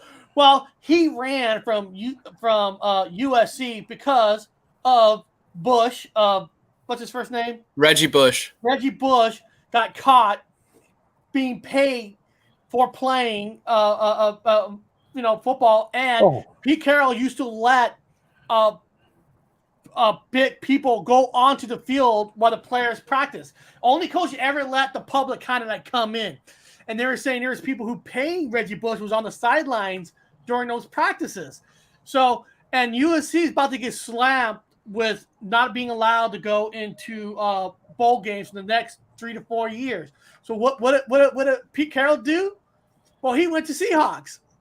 Now, it paid off for the Seahawks, but a scandal. He took off, still made his millions. Reggie Bush still made his millions. He went to New Orleans Saints. Now, they actually asked him to bring back his trophies that he won. Big fucking deal. They already made their money. They stripped all the USC trophies. Nobody cares because they already won it. The Heisman Trophy, though, Reggie Bush gave up the Heisman Trophy, and they actually fought this year for him to get it back because, now they're paying players. Yeah. So they're like, hey, you should get it back. But they actually voted against it. But I'm sure in the next few years, if Brandon doesn't, ban football, we will see him, get his championship. He should get it back. Listen, we're all poor. We all grew up poor. If somehow we had skills and we were on a college team and somebody was handing you an envelope with money, you're going to tell me you're not going to take it. You're fucking poor. You're eating ramen noodles. You're using Bob. What would they say? We used to make tomato soup out of ketchup. I don't know. Tomato puree. Blah blah blah. So if somebody hands you money, and you never had money before. What the fuck are you gonna do? Yeah. Ohio State got in a lot of trouble because they were getting players free tattoos. They all had new ink because they were trading their autographs for that. That's why Jim Tressel ended up leaving Ohio State. Of course. So I'm glad the players are getting paid now just because it opens it back up. And now we can have NCAA college football, the video game back. But, of course, the establishment is mad. But just think how stupid it was how college players couldn't even run a camp in their hometown. I know. And legally and do that. And now they could, have TikToks and YouTube where they could generate money and sell merchandise. You should. You've created that. You're an adult. Like, why not? Why are you a slave to the system? I'm going to show you guys. Now, somebody's going to be like, why the fuck Eric is showing this? Why the fuck is he showing this? There is a movie, John Cusack, called Money for Nothing. Okay? This is a true story where a guy was living in Philadelphia and there was a money truck that actually dropped some money on the road. Oh, wow. John Cusack picked it up. He kept it. Now, at the end of the story, he finally got nailed because he couldn't keep his mouth shut. He told some of his bar friends and the words got out. But when he went to court, he actually got off. I forgot what they call it. I don't know if it says here. He got let go because it was something where you never had money and then you get into money. It caused some kind of a mental problem. I wish they had it here. What they actually named it? Rich people. I've heard some stupid crap like that, like really privileged, college kids, and they're like, yeah, they have so much money they can't even process reality, so they don't even get charged with the crime. That's outrageous. If I ever get a speeding ticket, I'll be like, sir, and I'm a Bigfoot researcher. He'll be like, dude, no wonder. Yes, you're free to go. I'm an anthropologist. Researching. Leave me alone. John Cusack and Michael Rappaport. Michael Rappaport's always in the news beefing with people. He's like a walking zombie. I like John Cusack. He's a good actor. Another good actor. 1408. What? Yes, 1408. I like High God. Fidelity with him. I The was music scared of one. that movie. I Oh, watched yeah. that movie and it was blatantly scary. I mean, like scared. I'm not scared, but it was just so mind bending, so twisted that he was in hell. It was just repeated to him over and over again in that one room, and he's trying to debunk it. He's like, "Oh God, when is he gonna get out of it?" And a hotel room is just out of reach. You know, it's always just there. Like, you know, it's Yeah. always just a weekend away. So you have to be ready. Every hotel door I open up, I'm a little bit ready for Samuel L. Jackson. Get taken to some other dimension in the hotel room. Yes. Well, let's see what else they have on this thing. Even a 2010 Pakistan cricket spot fixing scandal. Even cricket has some scandals. Cricket is undoubtedly the biggest sport in Pakistan. Didn't know that. India. Which is why a better scandal in 2010 rocked the entire country. Uncovered journalist posing as a bookie successfully managed to bribe 3 players to help fix a match. Oh, so he had so they took a journalist on purpose to bribe players to fix it.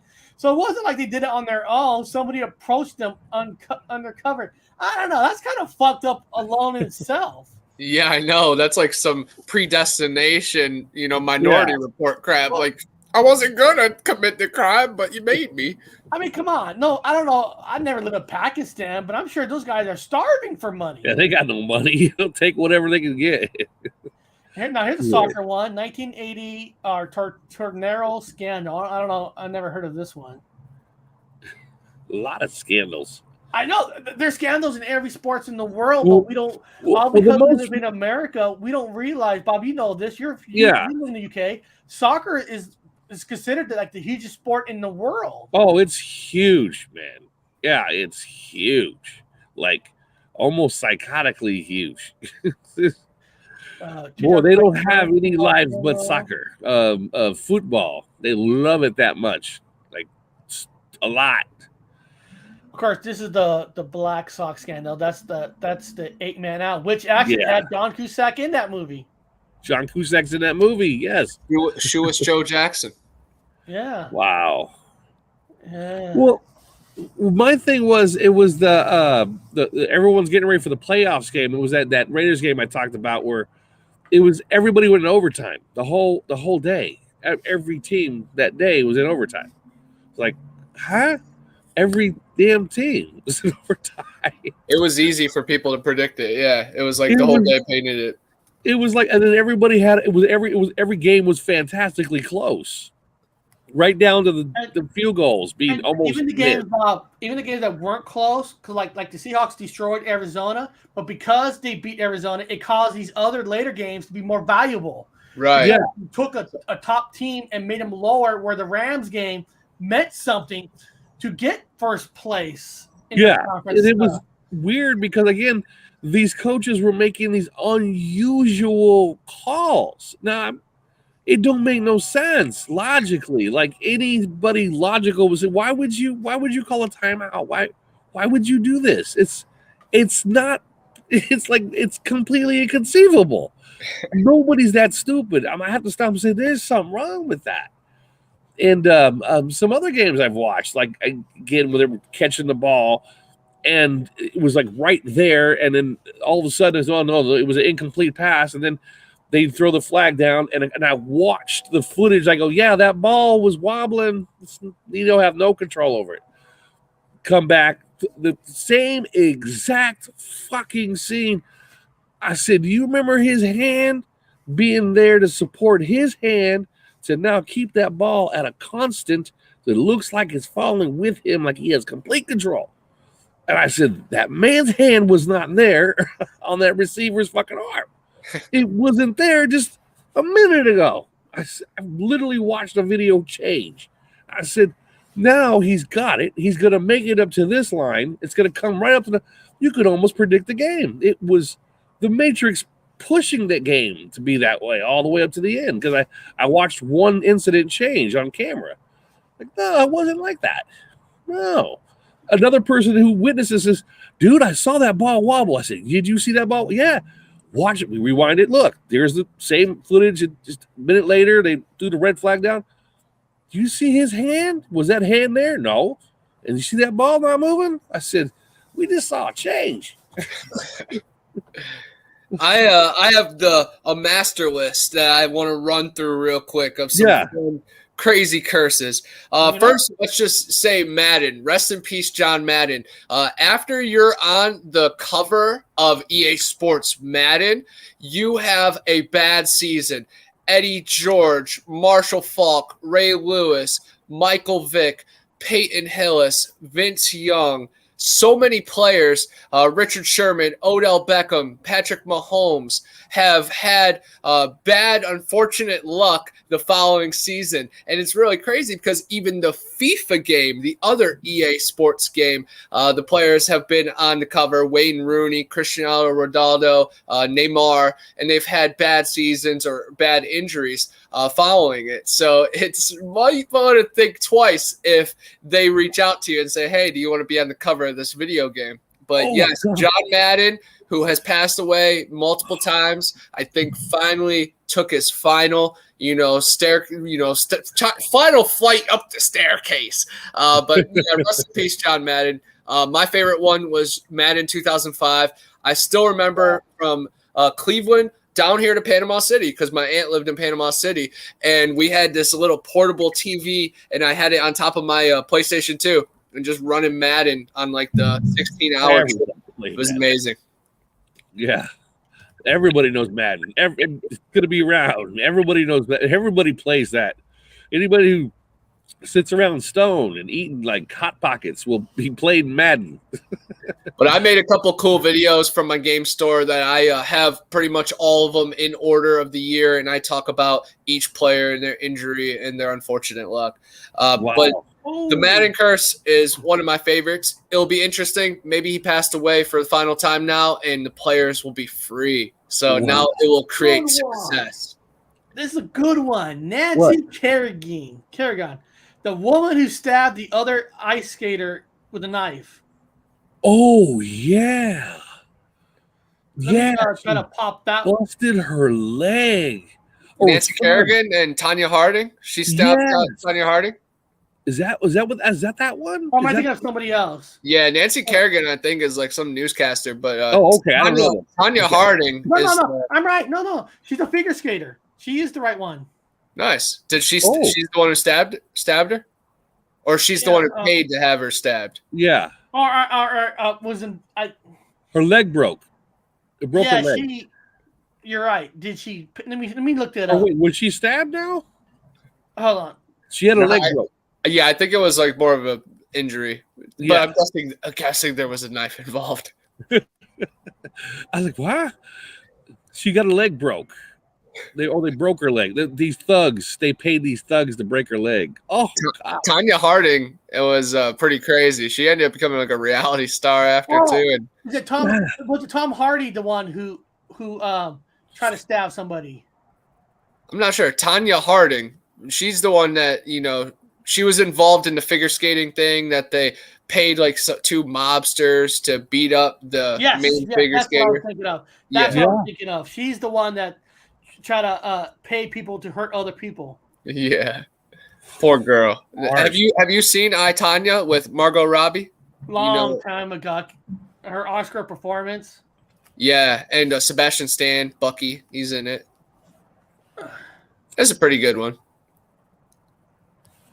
But while we're looking this up, the new Manning cast, Peyton Manning and Eli Manning, they've done it for like 8 games or something, that they've brought a player on from one of the teams to talk to. Well, every single time that player has been on to talk to them, his team has lost 100% of the time. So that's a funny new curse. And even just recently, Peyton Manning said shit on air, and it was really bad for national TV. So the curse lives on, guys. Anybody that came on here that their team lost the next game? Was it like they lost? Wow, God damn. Apparently, Marshawn curse. Lynch is going to be joining Thursday Night Football. How are they going to keep?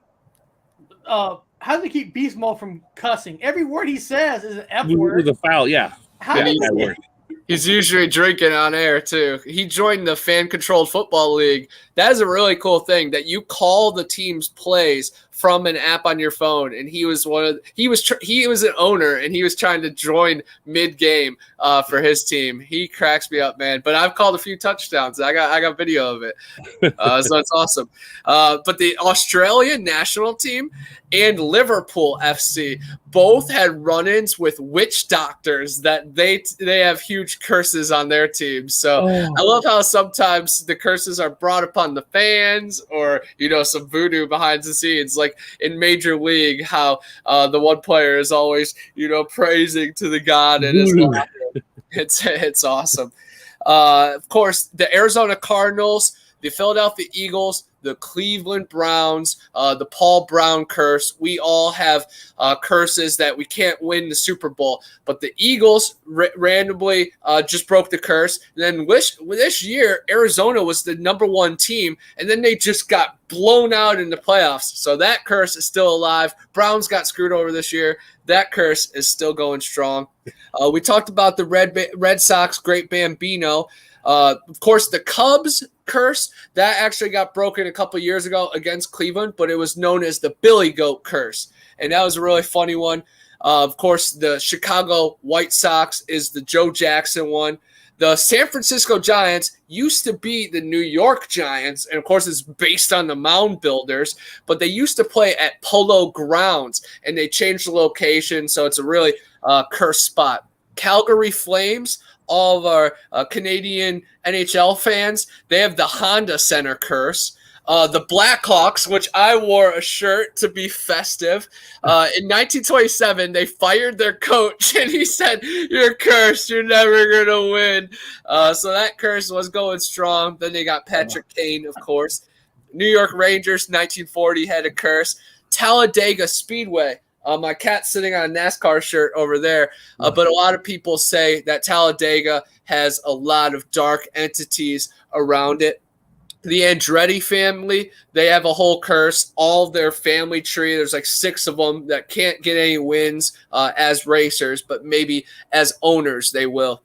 So when you're in Florida, go to the Andretti Racing Museum, but watch your step. Of course. The Brady Bunch curse, the Hawaiian curse. The Brady Bunch curse. Well, I'm not too woke on the Brady Bunch curse. What's that all about? It's one of the episodes. They go to Hawaii and there's a curse there. The tiki. But that's cool remembering. That's the you can count on Donald Fuller for being on his P's and Q's. And I actually used to watch the Brady Bunch a bunch, but I'm not sure if I saw that episode. But if I gotta watch it now, the tiki. And they find the tiki on the beach, and the whole episode, everything's bad. Everything is bad. They figured out it was the evil tiki they had. That's some Scooby-Doo crap right there, too. Yeah. I mentioned it earlier, but the Super Bowl host never even gets to the Super Bowl. But last year, the Super Bowl was in Tampa Bay. Tom Brady goes to Tampa Bay, leads the Buccaneers to a championship, proves the Patriots that, hey, maybe there was it's more than just the machine. And Belichick, we might know a little better. The Bears are still cursed, guys. The Bears. They used to be the Honey Bears, and they used to be sweet. And the owner got all angry at that. He said, "Let's cut the honey out, and we're the Bears." And they haven't been able to bounce back because they lost their sweetness.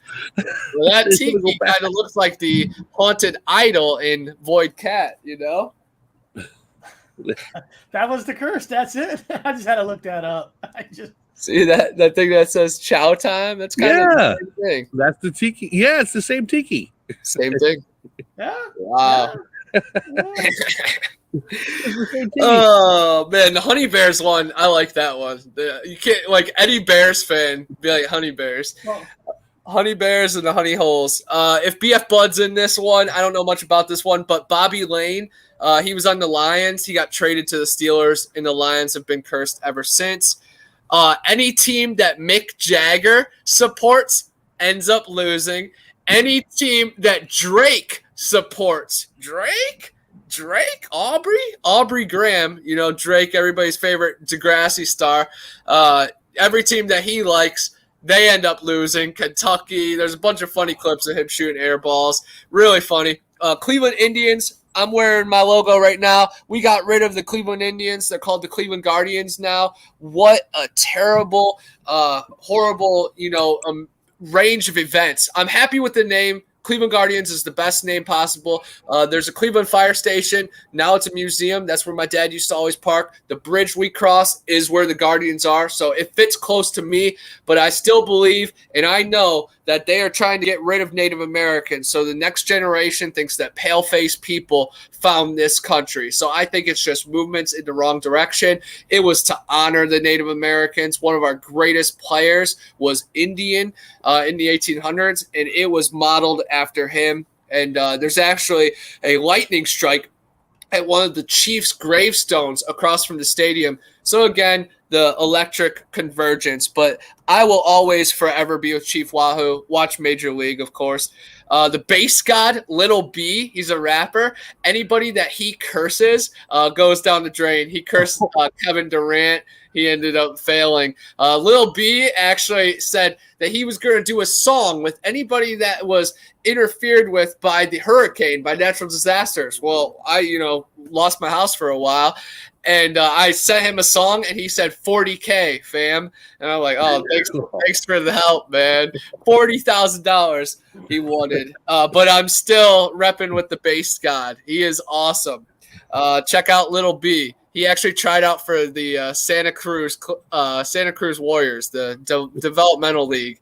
Squatching Cowboy. I think it's a conspiracy that the Cowboys didn't win. They were the only home team not to win. Let me give my appreciation to the people in the chat, because I told Bob, when Bob and I were talking about our cousin mentioned about doing one about sports team. And I go, the only thing is the community don't care for sports, and we're going to have a low turnout, which we did. We did. Look at the number who's watching. So people like Squatching Cowboy, who's here, Pyromaniac, Jimbo. I appreciate. Donald Fuller was here. Chocolate and Cheese. There's a bit.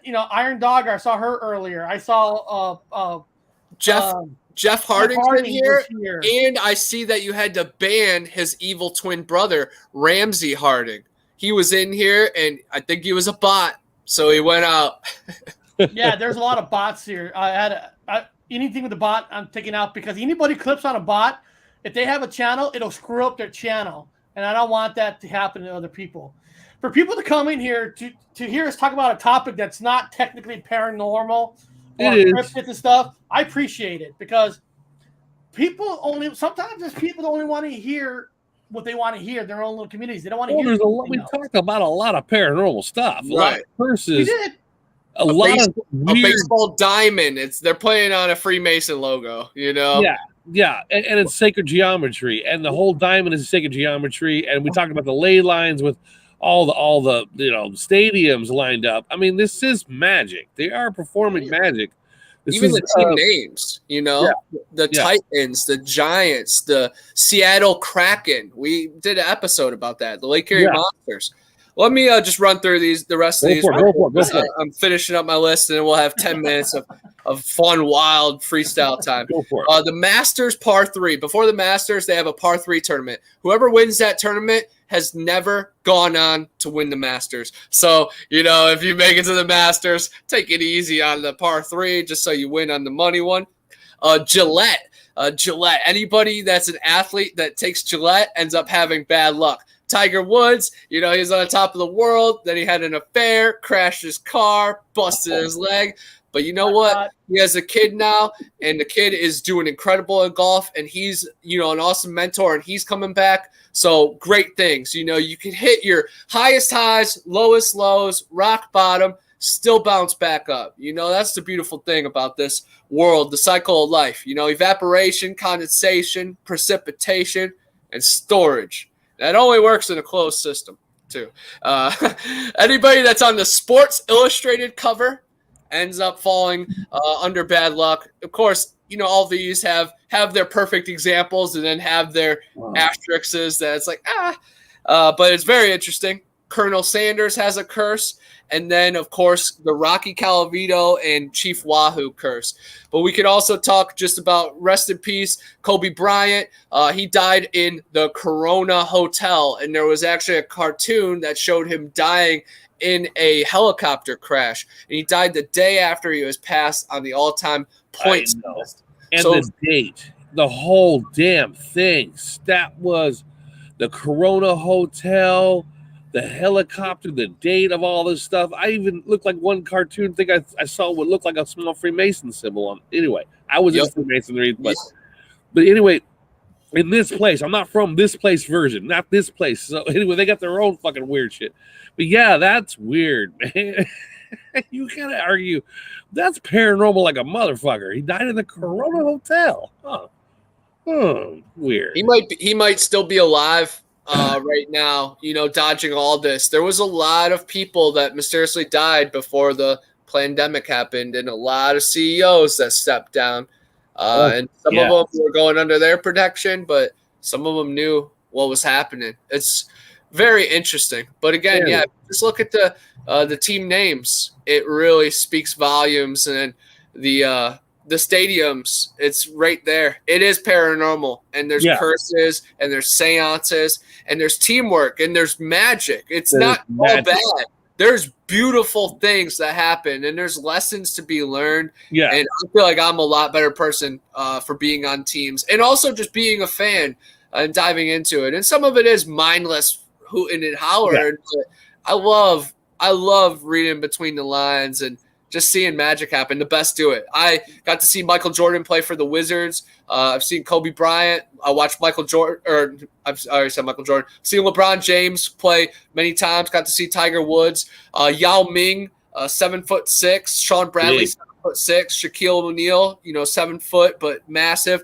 So it's really cool, to see just human circus freaks. I don't want to call them freaks, but they're freaks in nature in a beautiful way. So it's paranormal to me, and it's up the Bigfoot alley too, because some of these people have the Gigantopithecus gene. Yes, and that, remember, it's Baal worship. If you guys didn't know, football was actually Baal worship. Well, you got the two bulls, the bulls with the horns, and they fight. The gladiators fight between the bulls, and then they kick the ball or they give the offering to the bull between the horns. So it's actually it's Babylonian Baal worship that we're watching. But that's just a bullshit, funny ass conspiracy. If you guys want to believe it, there's been some conspiracy with the Boston Celtics, where they had some people who just died. I mean, what I'm talking about is they in 1986. I don't know if you guys remember this. They drafted in the first round, second player, and the guy was named Len Bias. Before he even played, died of a cocaine overdose. Ooh. Okay, and then in 1993, their future star Reggie Lewis, who was a premier player, after the Bird era and all that, was going to be like the next part of the era, died just out of nowhere of a heart attack, basically, of a heart thing for the Celtics. I mean, there's been players, their future stars, dying on the Celtics. I'm not saying there's a curse there and all that, but it's well, the other thing is that if you are somebody that practices Islam, or you're technically like a devout Jew, you would not be able and cannot play football. You can't play American football on the football field. Everyone says, why? What are you talking about? They're not strong enough? They can't. No, nothing to do with their strength or ethnicity. However, their religion does not allow them to touch pigs. They can't touch swine.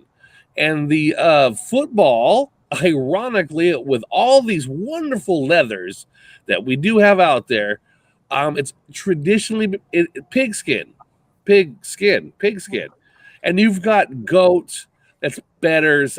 You've got lambs. You've got all these other different types of leathers out there that is way better than what they're using.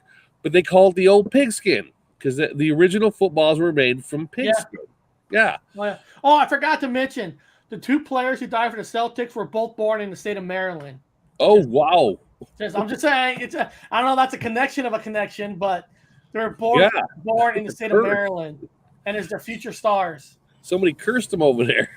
And the Florida Bigfoot Conference this weekend is at the Lakeland Magic Arena. So I'm going to be doing my seances with the pro basketball players. And there's actually been some crazy, awesome concerts held there. So the venue is honestly like remarkable and legendary. It's probably it's the second most legendary place in Lakeland because the Polk Theater had Elvis play there. Are you going on any other show before that Saturday event? I'm not entirely sure. The week is young, but I don't know. I had an awesome show today with Occult 45, and he actually just released it. It's on Apple Music. Hopefully he gets it on YouTube or something as well too. He interviewed David Weiss, and I commented on it. I was like, great work. And then he saw my video on Spaced Out Radio, and he's like, this guy just commented on my video. I like this guy's vibe. Whoa. And then he reached out to me. And what's wild is you guys had David Weiss on your channel, and I didn't know that. And I watched your guys' show with them, and I'm like, and Eric still doesn't feel the same way. But props to you for not being easily swayed. But that app shows it itself, you know? Come on, son. It's the group that he belongs with that Bob and I have a problem with. Not his theory. He's part of that one group, Bob. Oh yeah, many groups for me. I've been exiled from many groups. He's part of the BS and the K person. I don't. Yeah, I stay out of their way. They've got their own ambitions. I mean, all the power to them. Fuck yeah, I support everybody that puts the word out there. If something's weird, it's weird. Get it out there. Might not want to sit down and drink a beer with you, but you know, I just still support the effort. Yeah, but some groups, a little bit off to me. Yeah, that's why we don't talk to that group no more. A little bit off. Yeah, it was really cool though to see you guys interview him because he's been interviewed by like Chris Jericho and stuff. Yeah, he's a nice guy to us. I mean, he's always been a nice guy to us. It's just he's with that one group that we just don't want anything to deal with.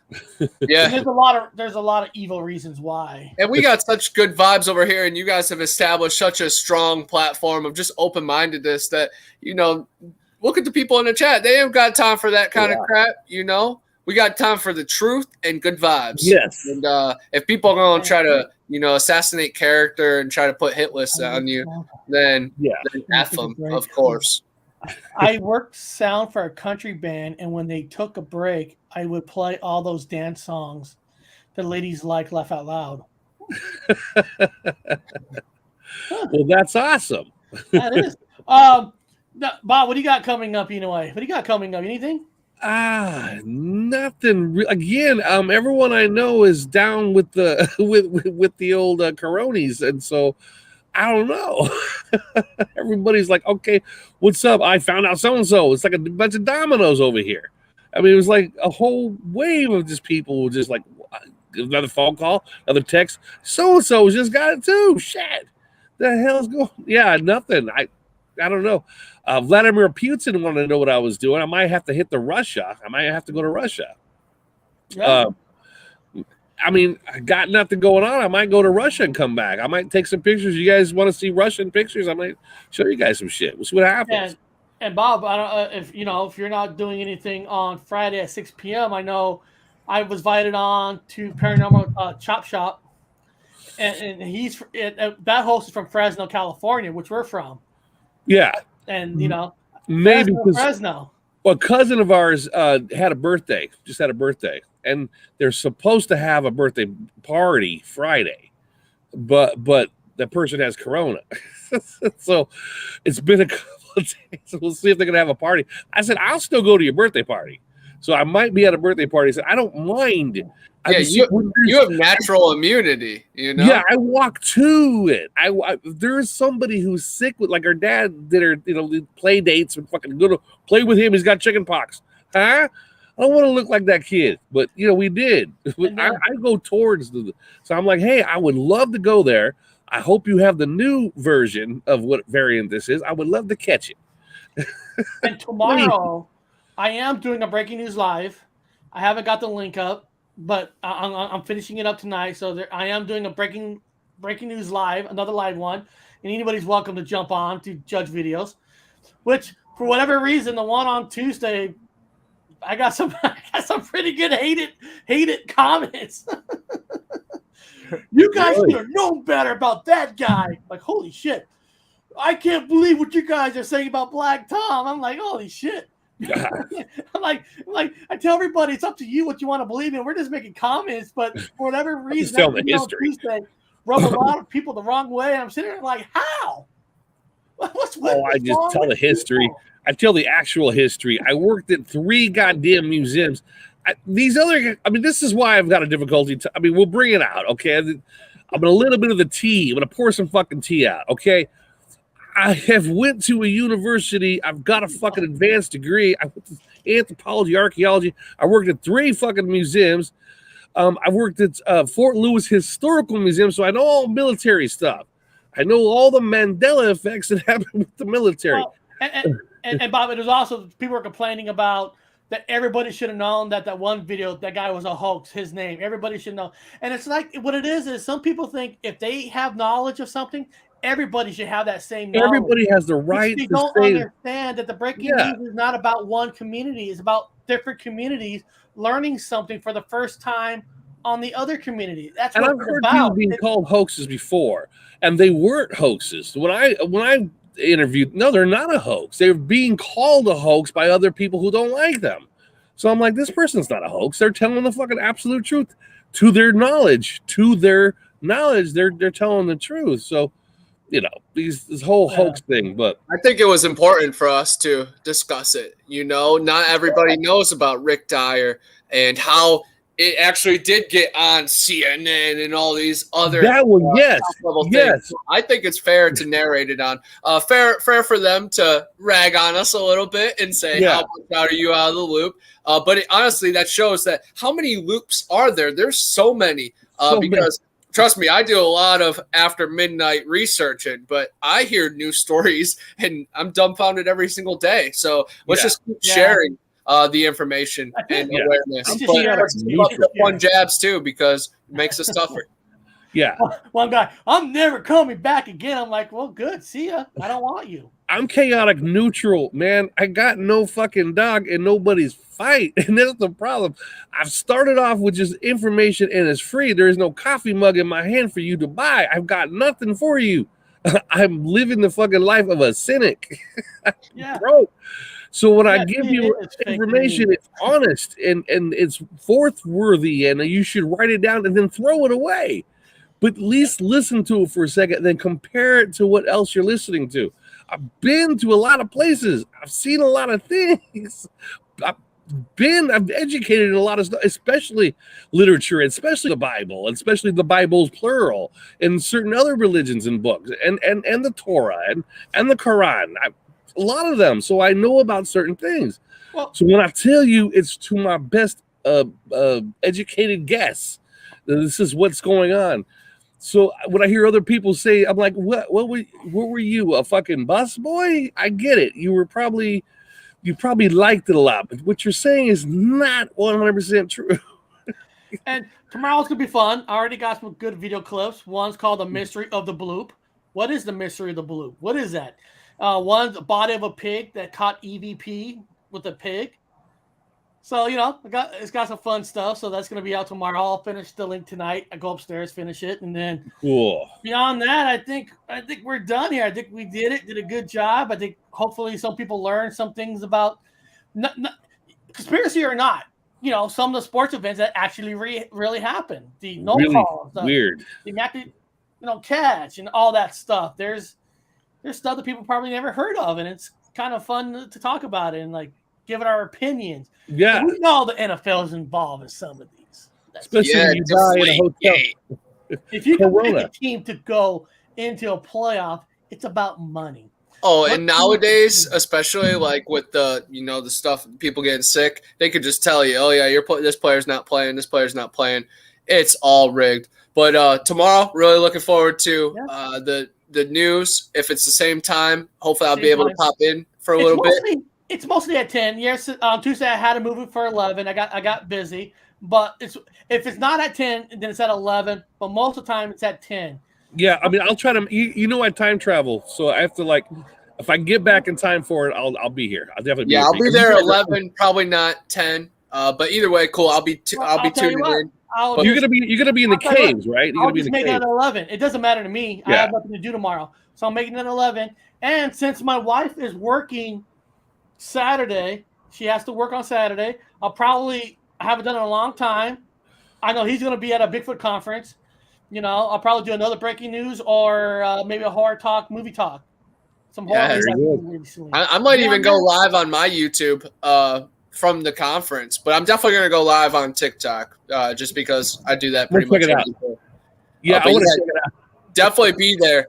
I'm really looking forward to Paranormal Chop Shop too.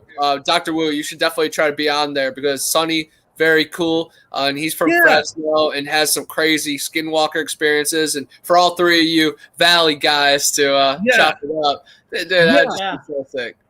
I want to start going movie night for this. I want to start going to other people's sites. I want to start show up and say hi. I don't trust nobody, but I trust Connor. So if some of you guys want me to come onto your show, you go to Connor. If he says you're okay, I'll come on your site. I'm going to branch out a little bit, and you got to go through Connor though, man, and I got to get his approval. And you got to go through my guy.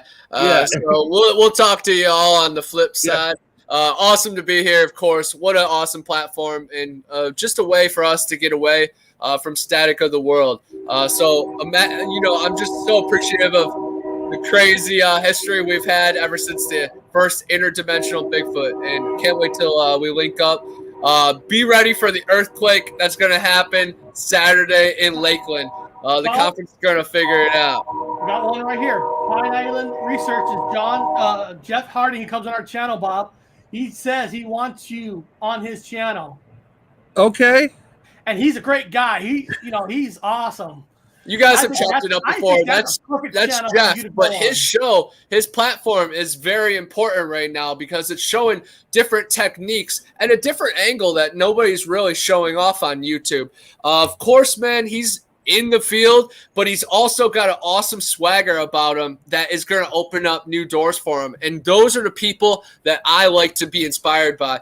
So Jeff Harding, keep killing it. Dr. Wu, can't wait to see you on there. Eric, you the man. Monday night at 8 p.m. Eastern, Bob. So that's 5 p.m. Pacific. And Bob, I got his messengers on Facebook. I can forward his information. Send me the information. Send me your information. Email me. It's like a business guy. Eric, send me the information. You got it. But you should go on his Monday night. That'd be awesome. Yeah, I'll stretch my arms out a little bit. Give some suggestions. And guys, watch The Void Cat. It's on Amazon Prime. So now I can't get those stupid effing comments saying, he's just trying to sell his movie. No, it's for free. Watch it. Jesus, man. And The Void Cat, I'm trying to sell this one, though. You guys can buy this. Yeah, PayPal me, $19.99. I'll burn these myself. Get it now, and you get it. If you get it through him, you get a signature. Yeah. That's what makes it valuable. Because he's an NFT. Wait till me and Eric and Dr. Wu start waking y'all up about our NFT games. Yeah. Yes. And you guys just wait. We're gonna have a show on Discovery Plus. Us right here. This group. Yeah. Discovery. They already interviewed me. For what's his face's show, Josh Gates's show, and they know the vibe. So they'll see it. And we'll build a team on the show. We'll go around the country, find out the people we want to be on our team. Yes. It'd be like an origin show of a new team being created out of nowhere. I'm gonna bring beer. Hey, we got the 3 guys. We need 3 girls to balance it out. So queens, goddesses, and stars and deities. Come on, apply here. Nice. Handle pecans at gmail.com. And people, next Wednesday, I'm working on a guest that Bob and I had long time ago before. We had an awesome, beautiful lady on our channel talked about people's dreams. Yeah. About how to react to a dream. What does a dream telling you? What is it saying?